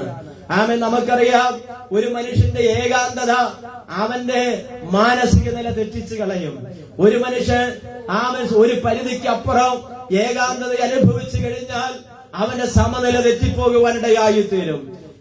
നോക്കിക്കേ, ഒരു മാസം നിങ്ങൾ ഇരുട്ടുള്ള റൂമിന്റെ അകത്ത് ആരും ബന്ധമില്ലാതെ ഒരു സഹകരണമില്ലാതെ ഒരേകാന്തതയിലേക്ക് ഒരു മനുഷ്യനെ ആക്കിയിട്ട് 1 മാസമോ 2 മാസമോ 3 മാസമോ കഴിഞ്ഞ് അവനെ പുറത്തിറക്കിയാൽ അവന്റെ മാനസിക നിലയ്ക്ക് മാറ്റം വന്നതായിട്ട് നമുക്ക് കാണുവാൻ കഴിയും. എന്നതുപോലെ ഈ യോഹന്നാൻ അപ്പോസ്തലനെ അവിടെ വെച്ച് നികൃഷ്ടമായിട്ട് അവന്റെ ജീവൻ നഷ്ടപ്പെടുത്തുവാൻ വേണ്ടി ഡൊമീഷ്യൻ നാടുകടത്തിയതാണെങ്കിലും സ്വർഗത്തിലെ ദൈവം ആ പത്മോസിൽ ഇറങ്ങി വരുവാനിടയായി തീർന്നു. ആർക്കും യോഹന്നാനെ അവിടെ ചെന്ന് രക്ഷിക്കാൻ കഴിയുകയില്ല. പക്ഷെ സർവശക്തനാകുന്ന ദൈവത്തിന് നിന്റെ ഏത് സാഹചര്യത്തിലും ഇറങ്ങി വരുവാൻ കഴിയും. മനുഷ്യന് രക്ഷിക്കാൻ കഴിയാത്ത ഇടത്ത്, മനുഷ്യനെ സഹായിക്കാൻ കഴിയാത്ത ഇടത്ത് സർവശക്തനാകുന്ന ദൈവം ഇറങ്ങി വരുവാനിടയായി തീരും. കരങ്ങൾ ഉയർത്തി ദൈവത്തിന് സ്തോത്രം ചെയ്താട്ട്. യോഹന്നാന്റെ ശവം മൃതദേഹം കാണാൻ വേണ്ടിയാണ് ഡൊമീഷ്യൻ നാടുകടത്തിയതെങ്കിലോ യോഹന്നാൻ അപ്പോസ്തലൻ ആത്മാവിൽ വിവശനായി. ഇന്ന് പകൽക്കാലം പറയാം, പ്രാർത്ഥിക്കുന്ന ദൈവവിതലേ, ആരാധിക്കുന്ന ദൈവവിതലേ, യേശുവിന് വേണ്ടി നിൽക്കുന്ന ദൈവവിതൽ, ദൈവകൃപ പ്രാപിച്ച ദൈവവിതൽ, ഒരു കാര്യം ഓർത്തുകൊള്ളുക, നിന്നെ ഏത് സാഹചര്യത്തിലൂടെ കടന്നു പോകേണ്ടി വന്നാലും അവിടെ നിന്നെ പിടിച്ചു നിർത്തുന്ന ഒരു ദൈവമുണ്ട്. ദുഃഖത്തിന്റെ നടുവിലൂടെ, രോഗത്തിന്റെ നടുവിലൂടെ, പ്രതിസന്ധിയുടെ നടുവിലൂടെ നീ കടന്നു പോകേണ്ടി വന്നാലും അവിടെ നിന്നെ പിടിച്ചു നിർത്തുന്ന ഒരു ദൈവമുണ്ട്. Price the Lord, hallelujah. Philadelphia സഭയോട് യോഹന്നാൻ അപ്പോസ്തലൻ പത്മോസിൽ കടന്ന് ദൂതെഴുതുകയാണ്. വെളിപ്പാട് പുസ്തകം നാം വായിക്കുമ്പോൾ സംഭവിച്ചതും സംഭവിച്ചു കൊണ്ടിരിക്കുന്നതും സംഭവിക്കാൻ പോകുന്നതുമാകുന്ന വെളിപ്പാടിനെയാണ് ദൈവം യോഹന്നാന് കൊടുത്തത്. എന്താണ്? സംഭവിച്ചതും സംഭവിച്ചു കൊണ്ടിരിക്കുന്നതും സംഭവിക്കുവാൻ പോകുന്നതുമാകുന്ന പ്രവചനാത്മാവിനാൽ ദൈവം തന്നെ നിറയ്ക്കുവാനിടയായി തീർന്നു. വെളിപാടല്ല, വെളിപ്പാട്. ചിലര് പറയുന്നത് എന്താ? വെളിപാടെടുത്ത് 3:4 വായിക്കാൻ പറയും. വെളിപാടല്ല, വെളിപ്പാടാണ്. വെളിപ്പാടെന്ന് പറഞ്ഞാൽ മറന്നീക്കി കാണിക്കുക. വെളിപ്പാടെന്ന് പറഞ്ഞാൽ എന്താണ്? മറഞ്ഞിരിക്കുന്നതിനെ പുറത്തു കൊണ്ടുവന്ന് കാണിക്കുക. അപ്പോൾ ഞാൻ പറഞ്ഞല്ലോ, കർത്താവിന്റെ വരവിനെ കുറിച്ചോ, ഇനി ലോകത്ത് സംഭവിക്കാൻ പോകുന്നതിനെ കുറിച്ചോ, ഇവിടെ നടക്കുന്ന യുദ്ധങ്ങളെ കുറിച്ചൊക്കെ വെളിപ്പാട് പുസ്തകത്തിൽ രേഖപ്പെടുത്തിയിട്ടുണ്ട്. യേശുക്രിസ്തുവിന്റെ വരവിനെ പറ്റി, ഇവിടെയുള്ള ആത്മമണവാളനാകുന്ന ക്രിസ്തു വരുമ്പോൾ ഈ സഭ എടുക്കപ്പെടുന്നതിനെ കുറിച്ച്, നിത്യതയിൽ ദൈവമക്കളുടെ അനുഭവങ്ങളെ കുറിച്ച്, നിത്യതയിൽ 7 വർഷം കഴിഞ്ഞു കഴിയുമ്പോൾ ഭൂമിയിലേക്ക് വരുന്ന മഹത്വ പ്രത്യക്ഷതയെ കുറിച്ച്, ദൈവം നിത്യതയെ കുറിച്ചൊക്കെ വളരെ സവിസ്തരമായിട്ട് രേഖപ്പെടുത്തിയിട്ടുള്ള ഒരു ഗ്രന്ഥമാണ് വെളിപ്പാട് പുസ്തകം. ഇതാർക്ക് എവിടെ നിന്ന് കിട്ടി?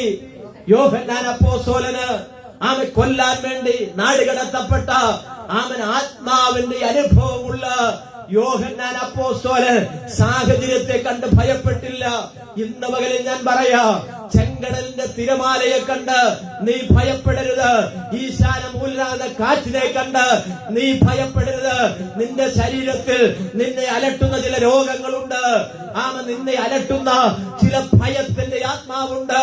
ഇന്ന് പകൽക്കാലം പറയാ, അത് നിന്നെ വേട്ടയാടാൻ പാടില്ല.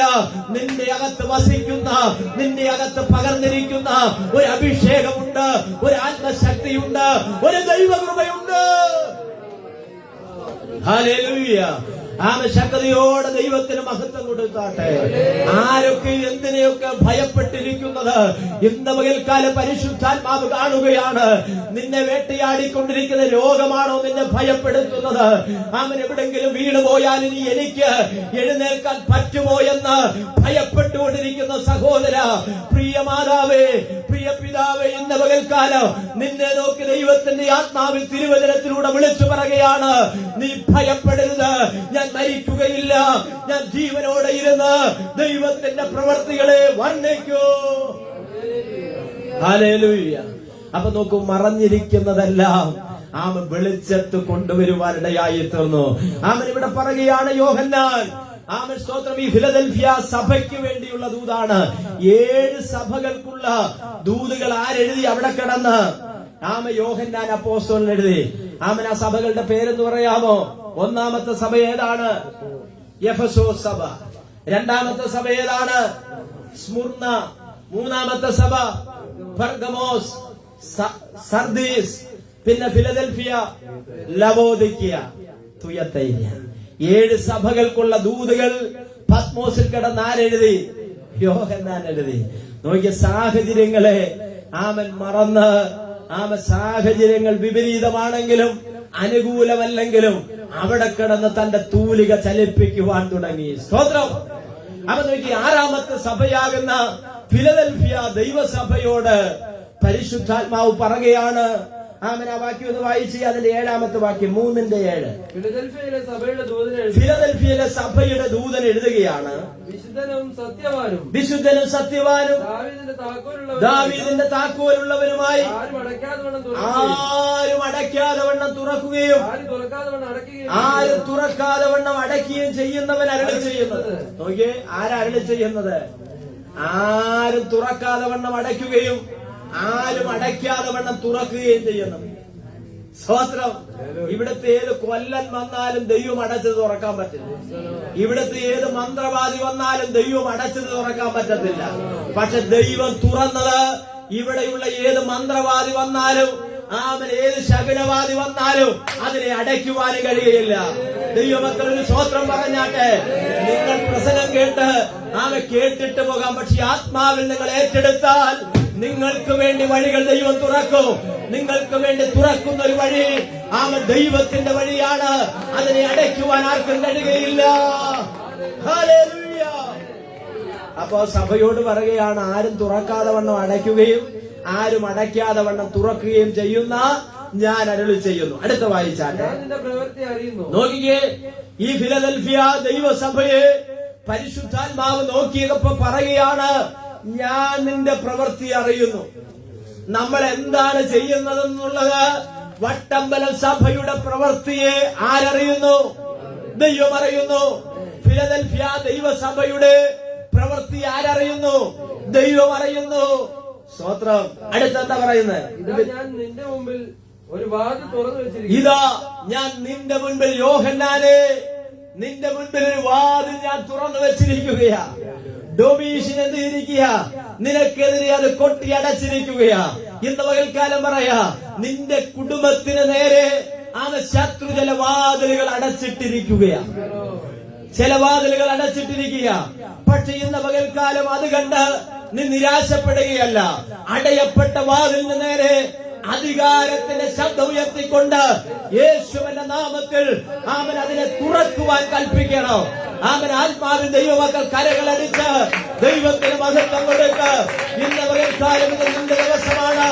ഇന്ന് പകൽക്കാലം ഇത് നിന്റെ കുടുംബത്തിന് വേണ്ടിയുള്ള ദൈവിക ആലോചനയാണ്. ഇത് നിന്റെ സഭയ്ക്ക് വേണ്ടിയുള്ള ദൈവിക ദൂതാണ്. Hallelujah, hallelujah. ശത്രു അടച്ചു എന്ന് പറഞ്ഞിരിക്കുകയല്ല, അതിനു നേരെ ആത്മാവിൽ നിറഞ്ഞ് യുദ്ധം ചെയ്യാൻ തയ്യാറാകണം. ആത്മാവിൽ യുദ്ധം ചെയ്യാൻ തയ്യാറായാൽ നിനക്ക് നേരെ അടച്ചിട്ടുള്ള ചില വാതിലുകൾ തുറക്കുവാനിടയായി തീരും. അത് 2026 സംഭവിക്കും. വിശ്വസിക്കുന്നവർ കരങ്ങൾ ഉയർത്തി സ്തോത്രം പറഞ്ഞാട്ടെ. ദൈവം എനിക്ക് വേണ്ടി ഈ 2026 ദൈവം ചില വഴികൾ തുറക്കാൻ പോകുകയാണ്. അവൻ ദൈവം എന്റെ കുടുംബത്തിന് വേണ്ടി ഈ 2026 ചില വഴികൾ തുറക്കാൻ പോകുന്നു. ദൈവം എന്റെ ശുശ്രൂഷയെ ചില വഴികൾ തുറക്കാൻ പോകുകയാണ്. എന്റെ സഭയ്ക്ക് വേണ്ടി ദൈവം ചില വഴികൾ ഇതാ തുറക്കുന്നത് ഞാൻ ആത്മാവിൽ കാണുകയാണ്. നിങ്ങൾ ഓരോരുത്തരെയും കുറിച്ച് അവരവർ കാണട്ടെ. എനിക്ക് വേണ്ടിയുള്ളത് ഞാൻ കാണാം. ഇവിടെ ഇരിക്കുന്ന നിങ്ങൾക്ക് ഓരോരുത്തർക്കും വേണ്ടിയുള്ള വഴികൾ തുറക്കുന്നത് ആത്മാവിൽ എന്ന പകൽക്കാല ദൈവജനം കാണട്ടെ. ഹല്ലേലൂയ. പരിശുദ്ധാത്മാവിന്റെ നിറവ് ഇന്ന് പകൽക്കാലം നിന്റെ മേൽ ദൈവം പകരുകയാണ്. അന്യഭാഷയുടെ നിറവ് ദൈവം നിന്റെ മേൽ പകരുകയാണ്. ഇന്ന് പകൽക്കാലം ആത്മാവിനെ കുതിച്ചുയരുവാനിടയായി തീരണം. ഹല്ലേലൂയ. പല മേഖലകളിലും പിശാച് നമ്മളെ ഒതുക്കിയിട്ടിരിക്കുകയാണ്.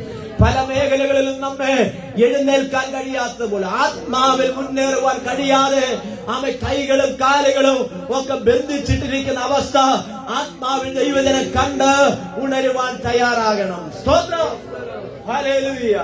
ഈ ആത്മാവിലുള്ള ആരാധനയൊന്നും ഉണ്ടാക്കാൻ പറ്റുന്നതല്ല. സ്തോത്രം. പണ്ട് ഞാൻ നിങ്ങളോട് പറഞ്ഞു, നിങ്ങൾ ഓർക്കുന്നുണ്ടോ എന്നറിയില്ല. ആമ വിശ്വാസിയായ ചെറുപ്പക്കാരൻ സഭയിൽ വരുന്ന പലരും അന്യഭാഷ പറയുന്നത് കണ്ട് തന്റെ ഹൃദയത്തിലും വലിയൊരു ആഗ്രഹം. 7 ദിവസത്തെ ഉപവാസ പ്രാർത്ഥനയിൽ തന്റെ വിഷയമെന്ന് പറയുന്നത് അന്യഭാഷയെ ദൈവത്തെ ആരാധിക്കണം. അങ്ങനെ ഉപവസിച്ച് പ്രാർത്ഥിക്കാൻ വേണ്ടി തുടങ്ങി. ദിവസം 5ആയി, അന്യഭാഷ കിട്ടിയില്ല, ആത്മാവിൽ നിറയാൻ കഴിഞ്ഞില്ല. പക്ഷെ ഒപ്പം ഇരിക്കുന്നവരൊക്കെ കൈയടിച്ച് വാതുറന്ന് അന്യഭാഷകൾ ദൈവത്തെ ആത്മനിറവിൽ ആരാധിക്കുന്നുണ്ട്. 5ആം ദിവസം കഴിഞ്ഞു, 6ആം ദിവസമായി. 6ആം ദിവസം വൈകുന്നേരം വളരെ സ്തോത്രം ഭാരപ്പെട്ട് തന്റെ വീട്ടിലേക്ക് പോയി. താനൊരു കാര്യം ചെയ്ത്, ഇനി നാളെയും കൂടെ ദിവസമുള്ളൂ, അതുകൊണ്ടൊരു കാര്യം ചെയ്തേക്കാം. മറ്റുള്ളവരൊക്കെ പറയുന്നത് കേട്ട് പുള്ളി പേപ്പറിലെഴുതി അന്ന് രാത്രി ഉറക്കൊളച്ചിരുന്ന് കാണാതെ പഠിച്ചു. ശനിയാഴ്ച രാവിലെ താൻ എന്താ ചെയ്തെന്നറിയാമോ? തന്റെ അകത്തെ ആഗ്രഹം കൊണ്ട് പാട്ടുപാടുന്ന സമയത്ത് താൻ കൈയടിച്ച് ഇവർ പറയുന്നത് പോലെ ഈ കാണാതെ പഠിച്ച് അന്യഭാഷ പറയാൻ തുടങ്ങിയ. അന്യഭാഷ പറയുമ്പോൾ തന്റെ കൈയടി നിന്നു പോകും. കൈയടിക്കുമ്പോ അന്യഭാഷ പറയാൻ പറ്റുന്നില്ല, അന്യഭാഷ പറയുമ്പോ കൈയടി നിന്നു പോകും. രണ്ടും ഒരുപോലെ കൊണ്ടുപോകാൻ പറ്റത്തില്ല. കോപ്പി അടിച്ചാൽ ഇങ്ങനെ ഉണ്ടാകും. കോപ്പി അടിച്ചാൽ നിനക്ക് രണ്ടും കൂടി ഒന്നിച്ചു കൊണ്ടാൻ പറ്റത്തില്ല. പക്ഷെ ദൈവത്തിന്റെ ആത്മാവ് നിന്റെ മേൽ പകർന്നതാണെങ്കിൽ കൈയടിക്കുന്നതിനോ പ്രാർത്ഥിക്കുന്നതിനോ അന്യഭാഷ പറയുന്നതിനോ ദൈവത്തിന് സ്തോത്രം ചെയ്യുന്നതിനോ ഒരു കുഴപ്പമില്ല. ഉറങ്ങുന്നവരൊക്കെ ഒന്ന് സ്തോത്രം പറഞ്ഞ് ഹല്ലേലൂയ. അപ്പൊ പകുതി പേര് ഉറങ്ങേ. ഹല്ലേലൂയ. ഒരിക്കലും അടുത്തുള്ള വീട്ടുകാര് നിങ്ങളുടെ ഉറക്കം മാറാൻ വേണ്ടി ഒരു ചെറിയ പിടിക്കും. സഹോദരം, അടുത്തുള്ള വീട്ടുകാര് പോലീസിൽ കൊണ്ടുപോയി കംപ്ലൈന്റ് കൊടുത്തു. അടുത്തുള്ള വീട്ടുകാര് പണ്ട് ഇവിടെ നടന്ന സംഭവം, അതുകൊണ്ട് കംപ്ലൈന്റ് കൊടുത്തു. എന്താ കംപ്ലൈന്റ് എന്നറിയാം? ഇവിടെ ഞങ്ങൾക്ക് കിടന്നുറങ്ങാൻ പറ്റും. കൈയടിക്കുന്ന കുറച്ച് ടീം ഇവിടെ വന്ന് ഭയങ്കര കൈയൂട്ടം പരിപാടി. അതുകൊണ്ട് ഞങ്ങളുടെ പിള്ളേർക്ക് പഠിക്കാൻ പറ്റുന്നില്ല, ഞങ്ങൾക്ക് ഉറങ്ങാൻ പറ്റുന്നില്ല, ആകെ പ്രശ്നം. അപ്പൊ പരാതി കൊടുത്ത് പോലീസുകാർക്ക് വരാതിരിക്കാൻ പറ്റും. പോലീസുകാർ വന്നു. പ്രാർത്ഥന നടക്കുന്ന ആ ഹോളിന്റെ ഉള്ളിൽ ജനലിലൂടെ എന്ത് ചെയ്തു? അവരിങ്ങനെ വീക്ഷിച്ചപ്പോ 2-3 പേരിരുന്ന് നല്ല ഉറക്കം. 2-3 പേരിന്ന് എന്ത് ചെയ്യാ? നല്ല ഉറക്കം ഉറങ്ങുന്നുണ്ട്.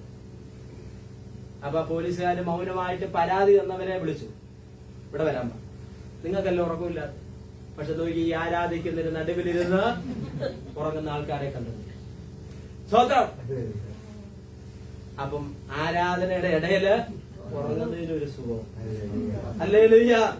ഞാൻ പറഞ്ഞതിന്റെ താല്പര്യം അപ്പൊ നോക്കിയേ, ഇവിടെ ദൈവം അടയ്ക്കാതെ വണ്ണം തുറക്കുകയും തുറക്കാതെ വണ്ണം അടയ്ക്കുകയും ചെയ്യുന്നവൻ. അടുത്ത എന്താ പറയുന്നത്? അടുത്ത വാക്യം, ഞാൻ നിന്റെ മുൻപിൽ ഒരു വാതിൽ തുറന്നു വെച്ചിരിക്കുന്നു, അതാർക്കും അടച്ചുകൂടാ. ഈ ഫിലദൽഫിയ സഭയ്ക്ക് അല്പമേ ശക്തിയുള്ളൂ. നമ്മുടെയും പരാതി ഇതല്ലേ, എന്റെ പാസ്റ്ററെ പഴയതുപോലുള്ള ആരോഗ്യമൊന്നുമില്ല. അതെവിടെ വരുമ്പോഴാ ഇല്ലാത്തതെന്നറിയാമോ? ആ സഭയ്ക്കാണ്. സ്വതന്ത്രം. നിങ്ങൾ എന്നെ ഇനിയിപ്പോ കുറ്റം പറഞ്ഞാലും കുഴപ്പമില്ല. ഈ കൈ കൊണ്ട് നമ്മൾ എന്തെല്ലാം ചെയ്യും? മരം വെട്ടും, 2 എണ്ണം വേണമെങ്കിൽ കൊടുക്കണമെങ്കിൽ. സ്വതന്ത്രം. നല്ല ആരോഗ്യമുള്ള പിള്ളേരെ കൂടി ശ്രദ്ധിച്ചോ, ശരിക്കും കൈ അടിച്ചോ. കൈ അടിച്ചില്ലെങ്കിൽ കൈക്ക് എന്തുണ്ടാവും? എന്തുണ്ടാവും? അതുകൊണ്ട് ശരിക്കും കൈ അടിച്ചു കേട്ടോ. എന്താ ചെയ്യണ്ടേ? എന്താ ചെയ്യണ്ടേ? കൈ ശരിക്കും അടിച്ചു. അതിനെങ്ങനെ പുറകിലിരിക്കുന്നവർ അടിച്ചാലല്ല ഞങ്ങൾ പാസ്റ്റേ അടിക്കുള്ളൂ. സ്തോത്രം. അപ്പൊ അതുകൊണ്ട് പ്രാർത്ഥിക്കാമെന്ന് പറഞ്ഞാൽ കണ്ണടയ്ക്കണം. ഇവർ നല്ല കുട്ടികളാണ്, മിടുക്കന്മാരാണ്, അനുസരണമുള്ളവരാണ്. ആമേൻ. പ്രാർത്ഥിക്കാന്ന് പറഞ്ഞാൽ കണ്ണടയ്ക്കണം. കൈകൊട്ടി ദൈവത്തെ ആരാധിക്കാന്ന് പറഞ്ഞാൽ എന്ത് ചെയ്തോ? കൈയടിച്ചില്ല ആരാധിക്കാം. നന്നായിട്ട് കൈയടിച്ചാൽ ഈ അറ്റാക്കിൽ നിന്നൊക്കെ രക്ഷപ്പെടാമെന്നാണ് പറയുന്നത്. ഞാൻ ഇവിടെ 1-2 വട്ടം പറഞ്ഞിട്ടുള്ളതുകൊണ്ട് ആവർത്തന വിരസത വേണ്ട. ഞാൻ മറ്റൊരു ഭാഗത്തിൽ. അപ്പൊ നോക്കിയ നിനക്ക് അല്പമേ ശക്തിയുള്ളൂ എങ്കിലും നോക്കിയ അല്പമേ ആ സഭയ്ക്ക് എന്തുള്ളൂ? ശക്തിയുള്ളൂ. പക്ഷെ അവരുള്ള ശക്തി കൊണ്ട് എന്ത് കാത്തു? വചനത്തിന് വേണ്ടി നിന്നു. സ്തോത്രം. ആ സഭയ്ക്ക് അല്പമേ ശക്തിയുള്ളെങ്കിലും അവർ ദൈവത്തിന്റെ വചനത്തിന് വേണ്ടി നിന്നവരായിരുന്നു. Praise the lord. ആമേൻ. എന്താ കാരണം എന്നറിയാമോ? ആമേൻ. ഈ വചനം കാക്കുക മാത്രമല്ല, എന്റെ നാമം അവരെന്ത് ചെയ്തില്ല? രോഗങ്ങളുണ്ട്, പ്രതിസന്ധികളുണ്ട്, പ്രശ്നങ്ങളുണ്ട്. ഒത്തിരി പ്രതിസന്ധികളുടെ നടുവിൽ കൂടെ അവർ കടന്നു പോകുന്ന സഭയെങ്കിലും 2 കാര്യങ്ങൾ ഇവിടെ പരിശുദ്ധാത്മാവ് ചൂണ്ടിക്കാണിക്കുകയാണ്. അവർക്ക് അല്പമേ ശക്തിയുള്ളെങ്കിലും ദൈവത്തിന്റെ വചനത്തിന് വേണ്ടി അവർ നിന്നു. ഞാൻ ചോദിക്കുക, ആമേൻ. ഒരുപാട് കാര്യങ്ങൾ നമുക്കുണ്ട്. നമ്മൾ ആഗ്രഹിച്ചതും ആഗ്രഹിച്ചുകൊണ്ടിരിക്കുന്ന പലതും നടന്നിട്ടില്ല, ഇനി നടക്കാനിരിക്കുന്നതേ ഉള്ളൂ. പക്ഷെ ചോദിക്കുകയാണ്, ഈ ലോകത്തിലുള്ളത് എന്തെല്ലാം നടന്നാലും നടന്നില്ലെങ്കിലും അത് ദൈവത്തിന് ഇഷ്ടമുണ്ടെങ്കിൽ തരട്ടെ. സ്തോത്രം. വീട് ദൈവത്തിന് ഇഷ്ടമുണ്ടെങ്കിൽ തരട്ടെ. സ്തോത്രം. വാഹനം ദൈവത്തിന് ഇഷ്ടമുണ്ടെങ്കിൽ തരട്ടെ. മക്കളെ ദൈവത്തിന് ഇഷ്ടമുണ്ടെങ്കിൽ തരട്ടെ. ഈ ലോകത്തിൽ ഉള്ളതെല്ലാം ദൈവത്തിന് ഇഷ്ടമുള്ളത് ഉള്ള സമയത്ത് ദൈവം തരട്ടെ. അത് തന്നാലും തന്നില്ലെങ്കിലും ലഭിച്ചാലും ലഭിച്ചില്ലെങ്കിലും എന്റെ ചോദ്യം ഇതാണ്, ഈ പ്രതിസന്ധികളുടെ നടുവിൽ എന്റെ വചനത്തിന് വേണ്ടി നിൽക്കാൻ എത്ര പേര് ഇതിന്റെ അകത്തുണ്ട്? Praise the lord. ആമേൻ. ഈ സഭയെ കുറിച്ച് പരിശുദ്ധാത്മാവ് എടുത്തു കാണിക്കുകയാണ്. അവരെന്റെ നാമത്തെ എന്ത് ചെയ്തു? വചനത്തെ കാത്തു. സ്തോത്രം. 2 പറയുകയാണ്, അവരെന്റെ നാമം എന്ത് ചെയ്തില്ല? നിഷേധിച്ചില്ല. എന്ന് പറഞ്ഞാൽ ഇത് നിഷേധിച്ച് ഇല്ലേ? ആമേൻ. ഇത് വേണ്ട എന്ന് പറഞ്ഞ് ആമേൻ. സ്തോത്രം. ഇത് ആമേൻ. ഇതിനോട് ചൊല്ലിട്ട് ഗുഡ് ബൈ പറഞ്ഞ് പോകേണ്ട എത്ര സമയങ്ങൾ വന്നു ഇല്ലേ? വിശ്വാസത്തിൽ വന്നിട്ട് ആമേൻ. ഇതിനകത്ത് നിൽക്കുന്നത് ഒരു ദൈവത്തിന്റെ കൃപയാണ്. സ്തോത്രം. ഇതിനകത്ത് നിൽക്കുന്നതിനും വേണം ഒരു കൃപ അല്ലേ? യോസഫ് അച്ഛനൊക്കെ ഒരുപാട് പഴക്കമുള്ളതുണ്ടെന്ന് പറയും. ഇതിനകത്ത് നിൽക്കണമെങ്കിലും എന്ത് വേണം? ഒരു ദൈവകൃപ വേണം. ആമേൻ. നമ്മളെക്കാൾ മുന്നിൽ ഇറങ്ങിയവരും പുറകിൽ ഇറങ്ങിയ പലരെയും ഇന്ന് കാണാനില്ല. പക്ഷെ ഞാനും നിങ്ങളും ഇതിനകത്ത് നിൽക്കുന്നത് ദൈവത്തിന്റെ കൃപയാണ്. Praise the lord. ആമേൻ. എന്റെ വരവെങ്കിൽ വിശ്വാസം കണ്ടെത്തുമോ? ആമേൻ. നമ്മൾ പ്രതീക്ഷിക്കുന്ന പലരും കാണത്തില്ല, നമ്മൾ പ്രതീക്ഷിക്കാത്ത പലരും അവിടെ ഉണ്ടാവും. ഓർത്തോ, ഞാൻ ഒന്നുകൂടി ആവർത്തിച്ച് പറയാം, നമ്മൾ പ്രതീക്ഷിക്കുന്ന പലരും കാണത്തില്ല, പ്രതീക്ഷിക്കാത്ത പലരും അവിടെ ഉണ്ടാകും. എന്താ അത് പറയാൻ കാരണം? എബ്രായ ലേഖനത്തിൽ 11-ാം അധ്യായത്തിൽ എടുക്കേണ്ട ഇങ്ങനെ കാണുന്നു, വിശ്വാസവീരന്മാരുടെ പട്ടിക പറയുമ്പോൾ ഒരർഹതയുമില്ലാത്ത രാഹാബ് എന്ന് പറയുന്ന ഒരു സ്ത്രീ വിശുദ്ധന്മാരുടെ പട്ടികയിൽ കയറി. അവളുടെ പാരമ്പര്യം നോക്കിയാൽ, അവളുടെ ജീവിതം നോക്കിയാൽ ആമൻ നടക്കത്തില്ല. പക്ഷെ അവളെ ആമൻ ദൈവത്തിൽ വിശ്വസിക്കുവാൻ കാരണമായി തീർന്നു. അതുകൊണ്ട് വിശ്വാസവീരന്മാരുടെ പട്ടികയിൽ ദൈവത്തിന്റെ പരിശുദ്ധാത്മാവ് അവളുടെ പേരും എഴുതി ചേർത്തു. അതുകൊണ്ട് നമ്മുടെ യോഗ്യതയല്ല, ദൈവത്തിന്റെ കൃപയൊന്നു മാത്രമാണ്. അപ്പൊ നോക്കിയ 11-ാമത്തെ വാക്യം. ഞാൻ വേഗം വരുന്നു, നിന്റെ കിരീടം ആരും എടുക്കാതിരിപ്പാൻ തക്കവണ്ണം നിനക്കുള്ളത് പിടിച്ചുകൊള്ളുക. നിനക്കുള്ളത് നീ പിടിച്ചോ. പാസ് ഏൽപ്പിച്ചിട്ട് കാര്യമില്ല. ചിലര് പറയുന്നത് പാസ് അങ്ങ് അല്ലെ. ചിലപ്പോ നമ്മൾ പള്ളിയിലോട്ട് പോകാൻ നേരത്തെ ചിലപ്പോ പറയും, ചേച്ചി ഒരു 10 മെഴുകുതിരി എന്ത് ചെയ്തു. നമ്മൾ മെഴുകുതിരി കത്തിക്കുന്നവരല്ലെന്ന് അവർക്ക് അറിയത്തില്ല. എന്നാലും അവരുടെ അറിവ് വെച്ച് പറയുന്നതാണ് ഒരു 10 എണ്ണം. പിന്നെ എനിക്കും കൂടി വേണ്ടി എന്ത് ചെയ്തേക്കാം. നമ്മളെ അങ്ങ് ജോലി ഏൽപ്പിച്ചു. സ്വോത്രം. ജോലി ഏൽപ്പിച്ച് നമ്മൾ മാറിയിരിക്കുകയല്ല, അന്യോന്യമോർത്ത് പ്രാർത്ഥിക്കും. പക്ഷെ നമ്മുടെ വിഷയത്തിന്റെ മുൻപിൽ നമ്മളെ പ്രാർത്ഥിക്കാനുണ്ട്. സ്വോത്രം. നമ്മുടെ കൈക്ക് മുള്ളു കുത്തിയാൽ വേദന ഏറ്റവും കൂടുതൽ അനുഭവപ്പെടുന്ന ആർക്കാ? ആ കുത്ത് കിട്ടിയവന്. ആ വേദനയുടെ വലിപ്പം എന്ത് ചെയ്യുന്ന അറിയുന്നത്. അപ്പോൾ നമുക്ക് വേണ്ടി നമ്മളെ പ്രാർത്ഥിക്കാനുള്ളൂ. സ്വോത്രം. മറ്റുള്ളവർ പ്രാർത്ഥിക്കുമെങ്കിലും അതിന് പരിമിതികളുണ്ട്. എന്നാൽ പരിമിതികളില്ലാതെ നമ്മുടെ വിഷയത്തെ, അതിന്റെ ആഴങ്ങൾ മനസ്സിലാക്കി പ്രാർത്ഥിക്കേണ്ടവർ നമ്മൾ തന്നെയാണ്. അപ്പൊ ഇവിടെ പറയുകയാണെന്ന് പറയുന്നത്, നിനക്കുള്ളത് നീ എന്ത് ചെയ്യണം? പിടിച്ചുകൊള്ളണം. അടുത്തത്, ജയിക്കുന്നവനെ ഞാൻ എന്റെ ദൈവത്തിന്റെ ആലയത്തിൽ ദൈവത്തിന്റെ ആലയത്തിൽ തൂണാക്കും. സമയം മുൻപോട്ട് പോവുകയാണ്. ജയിക്കുന്നവന് കിരീടങ്ങൾ 5 ഉണ്ട്. വേദപുസ്തകത്തിൽ എത്ര കിരീടത്തെ പറ്റി പറയുന്നുണ്ട്? 5 കിരീടങ്ങൾ. 6 കുറിച്ച് പറയുന്നുണ്ടെങ്കിലും 5 കിരീടമാണ് ദൈവം എന്ത് ചെയ്യുന്നത്? ജയിക്കുന്നവന് ഇത് കൊടുക്കുന്നത്. വെളിപ്പാട് പുസ്തകത്തിലാണ് ഒരു കിരീടത്തെ പറ്റി പറയുന്ന പൊൻകിരീടം. അതിനെക്കുറിച്ച് പഠിക്കുമ്പോൾ ഈ പണ്ഡിതന്മാരുടെ പഠനത്തിൽ അവരതിനെക്കുറിച്ച് പറയുന്നത്, ഈ പൊൻകിരീടത്തിന്റെ 5 മുത്തുകളാണ് ഈ 5 കിരീടങ്ങൾ. അപ്പോൾ ഇവിടെ പറയുകയാണ്, ജയിക്കുന്നവൻ എന്ത് ലഭിക്കും? കിരീടമുണ്ട്. എന്താണ് ജയിക്കേണ്ടത്? ഫിലദൽഫിയ സഭ എന്തിനെയൊക്കെ ജയിച്ചോ അതിനെയൊക്കെ നാം ജയിക്കണം. ഈ ലോകത്തിലാകുമ്പോൾ ഒരുപാട് പരീക്ഷകളിലൂടെ, പരിശോധനയിലൂടെ ഞാൻ നിങ്ങളുമൊക്കെ കടന്നു പോകുന്നവരാണ്. പക്ഷെ അതിനെയൊക്കെ നമ്മുടെ കാലിന്റെ കീഴിലായിരിക്കണം. അതിനെയെല്ലാം നാം എന്ത് ചെയ്യണം? ആത്മാവിൽ ജയിക്കുവാനിടയായി തീരണം. അങ്ങനെ ആത്മാവിൽ നമ്മൾ ജയിച്ചാൽ നമുക്ക് ഒന്നാമത് കിട്ടുന്ന കിരീടമാണ് വാടാത്ത കിരീടം. എന്തോ കിരീടമാ? വാടാത്ത കിരീടം. വായിച്ചാട്ടെ 1 കൊരിന്ത്യർ 9:25. 1 കൊരിന്ത്യർ 9:25.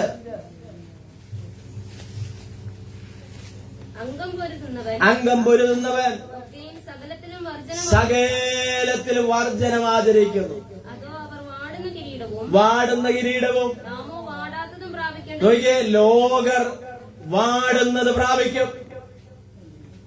ദൈവത്തിന് വേണ്ടി വർജനം ആചരിച്ച് നിൽക്കുന്നവർ വാടാത്ത കിരീടം പ്രാപിക്കും. ഇവിടുത്തെ കിരീടങ്ങളൊക്കെ എന്ത് ചെയ്യുന്നതാ? വാടുന്നത്. ഇവിടുത്തെ എല്ലാ കിരീടങ്ങളും ഇവിടം കൊണ്ട് അവസാനിക്കും. പക്ഷെ സ്വർഗത്തിൽ ജയിക്കുന്നവന് ദൈവം എന്ത് ചെയ്തിട്ടുണ്ട്? ഒരു കിരീടമുണ്ട്. അത് വാടാത്ത കിരീടം. സ്തോത്രം. വാടുന്നത് ആരും എന്ത് ചെയ്യുന്നില്ല, ഇഷ്ടപ്പെടുന്നില്ല. ഇല്ല, നമ്മൾ പച്ചക്കറി കടയിൽ ചെന്നാൽ അവിടെ ചീരയുണ്ട്, മുരിങ്ങയിലയുണ്ട് എന്ന് വേണ്ട സകല പച്ചക്കറികളും. പക്ഷെ നമ്മുടെ നോട്ടം ഏതിലേക്കാണ്? അവിടെ വാടി ഉണങ്ങിയിരിക്കുന്നതിനെയാണോ, അത് പച്ചപ്പുള്ള നല്ല വാട്ടം തട്ടാത്തതിനെയാണ്? വാട്ടം തട്ടാത്ത പച്ചപ്പുള്ളതാണ് നമ്മൾ എന്ത് ചെയ്യുന്നത്? തെരഞ്ഞെടുത്ത് കൊണ്ടുവരുന്നത്. അപ്പൊ ഇവിടെ പറയുകയാണ്, ഒന്നാമത്തെ കിരീടം വാടാത്ത കിരീടം. അത് എങ്ങനെയുള്ളവർക്കാ? ആ വാക്യം ഒന്നുകൂടി ആവർത്തിച്ച് വായിച്ചു. 25. അംഗം പൊരുതുന്നവൻ. ഈ അംഗം പൊരുതുക എന്ന് പറഞ്ഞാൽ എന്താ? യുദ്ധം ചെയ്യുക അല്ലേ? ഈ യുദ്ധം ചെയ്യുന്നവൻ വർജനം ആചരിക്കണം. ഈ പട്ടാളക്കാരും ഇങ്ങനെയുള്ള യുദ്ധമേഖലകളിൽ ജോലിയെടുക്കുന്നവരോട് ചോദിച്ചാൽ അവര് നന്നായി അഭ്യാസനം അവർക്ക് ലഭിച്ചിട്ടാണ് അവരെന്ത് ചെയ്യുന്നത്. ഇവിടെ നമ്മുടെ ഒരു ഫയർഫോഴ്സ് ഉണ്ട്. അവിടെ ഇപ്പൊ ചില മാസങ്ങളായിട്ട് ഒരു 10-28 ചെറുപ്പക്കാര് എന്നും രാവിലെ പോയാൽ അവര് രാവിലെ ഭയങ്കര അവർക്ക് അഭ്യാസനം കൊടുത്തുകൊണ്ടിരിക്കുക. അതിന്റെ ലീഡേഴ്സ് അവരെന്ത് ചെയ്യാണ്, എവിടെങ്കിലും തീ വന്നാൽ ഫയർ ഉണ്ടായാൽ അതിനെ അണയ്ക്കുന്നത് എങ്ങനെയാണ്, ഒരു ആപത്ത് ഘട്ടത്തിൽ രക്ഷിക്കേണ്ടത് എങ്ങനെയാണ്, ഒരാൾ കിണറ്റിൽ വീണാൽ ആ മനുഷ്യനെ എങ്ങനെ രക്ഷിക്കണം, ഒരു അപകടം ഉണ്ടായാൽ അങ്ങനെയുള്ള അഭ്യാസനങ്ങൾ അവർക്ക് എന്ത് ചെയ്തുകൊണ്ടിരിക്കുക, കൊടുത്തുകൊണ്ടിരിക്കുക. സ്തോത്രം. അപ്പൊ നോക്കി ഇവിടെ പറയണ അംഗം പൊരുതുന്നവൻ സകലത്തിലും എന്ത് ചെയ്യണം, വർജനം. പൗലോസ് പറയുകയാണ്, നമ്മൾ ഒരു യുദ്ധക്കളത്തിലാണ്. ഈ യുദ്ധക്കളത്തിൽ നമ്മൾ ജയിക്കണമെങ്കിൽ കുറച്ച് വർജനം നമുക്ക് ആവശ്യമാണ്. സ്തോത്രം. എന്താണ് വർജനം? ഓട്ടക്കാരൻ ഓടാൻ പോകുന്നത് നമ്മളെ പോലെ വയറ് നിറച്ചിട്ടാണ്. അവനൊരു ലിമിറ്റേഷൻ ഫുഡ് ഉണ്ട്, അല്ലേ? അവന്റെ ഭക്ഷണത്തിന് ലിമിറ്റ് ഉണ്ട്, അവന്റെ ജീവിതചര്യക്ക് ലിമിറ്റ് ഉണ്ട്. നമ്മളെ പോലെ 8 മണിക്കാണ് എഴുതേക്കുന്നത്. സ്തോത്രം. അവന് അതിനെല്ലാം ഒരു നിശ്ചയദാർഢ്യമുണ്ട്. ഓരോ ദിവസവും അവനൊരു ടൈം ടേബിൾ ഉണ്ട്. അവൻ കഴിക്കുന്ന ഭക്ഷണത്തിന്, അവന്റെ ഉറക്കത്തിന്, അവന്റെ എല്ലാ ജീവിതചര്യകൾക്കും അളവുണ്ട്, പരിമിതികളുണ്ട്. അതിനനുസരിച്ചാണ് അവൻ എന്ത് ചെയ്യുന്നത്, അവന്റെ ശരീരത്തെ പാകപ്പെടുത്തിയെടുക്കുന്നത്. എന്തിനാണെന്നറിയാമോ? ഒരു പ്രശ്നമുണ്ടായാൽ അതിനെ നേരിടണമെങ്കിൽ മനസ്സും വേണം, കരുത്തും വേണം. അവന്റെ ശരീരം അതിന് വഴങ്ങുകയും വേണം. ഓട്ടക്കളത്തിൽ ഓടാൻ പോകുന്ന നമ്മുടെ കൊച്ചു പിള്ളേര്, നമ്മുടെ സ്കൂളിൽ സ്പോർട്സ് ഒക്കെ ഉണ്ട്. അവർക്ക് നോട്ട മത്സരം 100 മീറ്ററോ 200 മീറ്ററോ. രാവിലെ പുട്ടും കടലയും ഒക്കെ നന്നായിട്ട് വയറിറച്ച് നിന്നിട്ട് എന്ന് കഴിഞ്ഞാൽ അവന് ഓടാൻ തോന്നത്തില്ല. അവൻ എന്ത് ചെയ്യത്തില്ല, ഓടാൻ തോന്നത്തില്ല. രാവിലെ വയറ് കടമാനം നിറഞ്ഞാൽ ഓടാൻ പറ്റില്ല. നമുക്കറിയാം. പിന്നെ ഒരു ശ്വാസം പറ്റില്ല, അല്ലെ? നമ്മൾ കഴിക്കുന്നതിനേക്കാൾ കൂടുതൽ ഒരു അപ്പമോ എന്തെങ്കിലും കഴിച്ചാൽ നമുക്ക് പിന്നെന്താ, ഒരു ചെറിയ ബുദ്ധിമുട്ട്. സ്തോത്രം. അപ്പൊ ഇവരെന്ത് ചെയ്യാണ്, യുദ്ധത്തിന് വേണ്ടി തയ്യാറെടുക്കുന്ന ആളുകൾ അവർ വർജനം ആചരിക്കും. ഒരു ഓട്ടക്കാരൻ വർജനം ആചരിക്കും. ഒരു പാട്ടുകാരൻ, നല്ല ഗായകൻ. നമ്മുടെ പാട്ടൊക്കെ എന്താ ഇങ്ങനെ പകർന്ന് പാറയിലിട്ട് ഉരയ്ക്കുന്ന പോലെ കേൾക്കാൻ ഇമ്പം തോന്നാത്തതിന്റെ കാരണം എന്താ? ചിലര് പാടിക്കഴിഞ്ഞാൽ നമുക്ക് വീണ്ടും കേൾക്കാൻ തോന്നും. എന്താ കാരണം എന്നറിയാമോ? അവര് വർജനം ആചരിക്കുന്നുണ്ട്. കിട്ടുന്ന ഐസ്ക്രീമും കിട്ടുന്ന ഐസ് വാട്ടറും കിട്ടുന്ന എല്ലാം അവരെന്ത് ചെയ്യത്തില്ല, കഴിക്കത്തില്ല. അവരതിനൊക്കെ എന്ത് ചെയ്തിരിക്കുക, നിയന്ത്രണം ഏർപ്പെടുത്തി വെച്ചിരിക്കുകയാണ്. എന്താ കാരണം എന്നറിയാമോ? ശ്രുതി മധുരമാകുന്ന ആളുകൾക്ക് ഇമ്പമാകുമാറ് അവരുടെ കാതുകളെ, അവരുടെ ശരീരത്തെ സന്തോഷിപ്പിക്കുന്ന ഗാന ശബ്ദങ്ങൾ അവരുടെ വായിലൂടെ പുറത്തേക്ക് നല്ല സ്വരത്തിൽ വരണമെങ്കിൽ അവർ വർജനം ആചരിക്കുകയാണ്. നോക്കിയ പൗലോസ് പറയുകയാണ്, ഒരുവൻ അംഗം പൊരുതുന്നവൻ സകലത്തിലും വർജനം ആചരിക്കണം. സ്തോത്രം. എന്താണ് ഈ വർജനം? ദൈവമക്കളെ സംബന്ധിച്ചിടത്തോളം വിശുദ്ധിയും വേർപാടും എന്ത് ചെയ്യണം, അനുഷ്ഠിക്കണം. കോഴിവെട്ട്, സ്തോത്രം. പിന്നെന്താ, വെടിക്കെട്ട്. ഞാൻ പറയേണ്ട കാര്യമില്ല, നിങ്ങൾക്കറിയാലോ. ഞാനിവിടെ എഴുതി വെച്ചിട്ടുണ്ട് ഒരുപാട് കാര്യങ്ങൾ. വിഗ്രഹാരാധന, കോഴിവെട്ട്, നിലവിളക്ക്, മണിയടി, മുത്തുകൊട, എഴുന്നള്ളിപ്പ്, പൊട്ടുകുത്തുക, പുണ്യകുളങ്ങൾ, കോടിമന്ത്രം, ദക്ഷിണ കൊടുക്കൽ, അടിയന്തരം, വലതുകാൽ വെച്ച് കയറുക എന്നിത്യാദി ഒത്തിരി കാര്യങ്ങൾ ഞാൻ പറയാത്തതും നിങ്ങൾക്കറിയാം. സ്തോത്രം.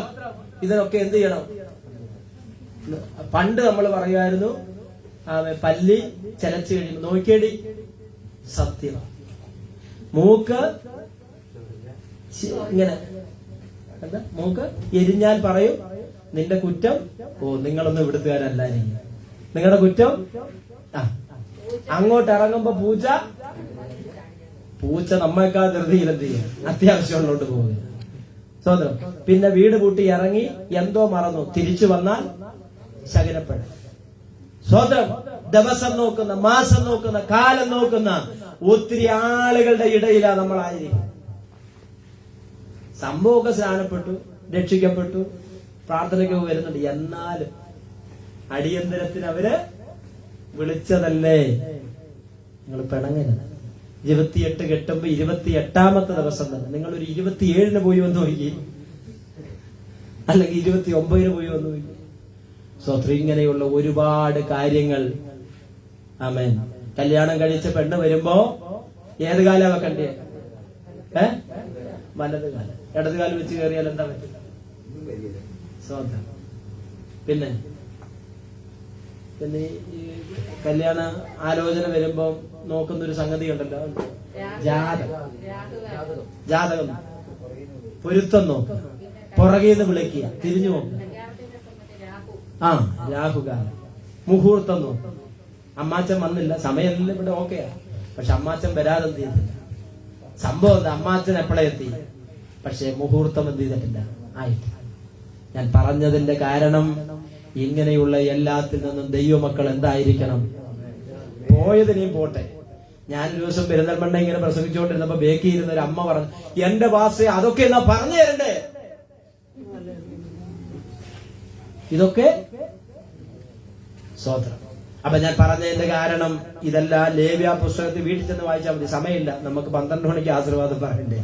ലേവ്യ 19 എഴുതി വെച്ചു, 26 മുതൽ നിങ്ങള് വീട്ടിൽ ചെന്ന് വായിച്ചാൽ മതി. അതിനകത്ത് എല്ലാ സംഭവങ്ങളും ഉണ്ട്. അപ്പൊ ഞാനിവിടെ നിർത്തുകയാണ്.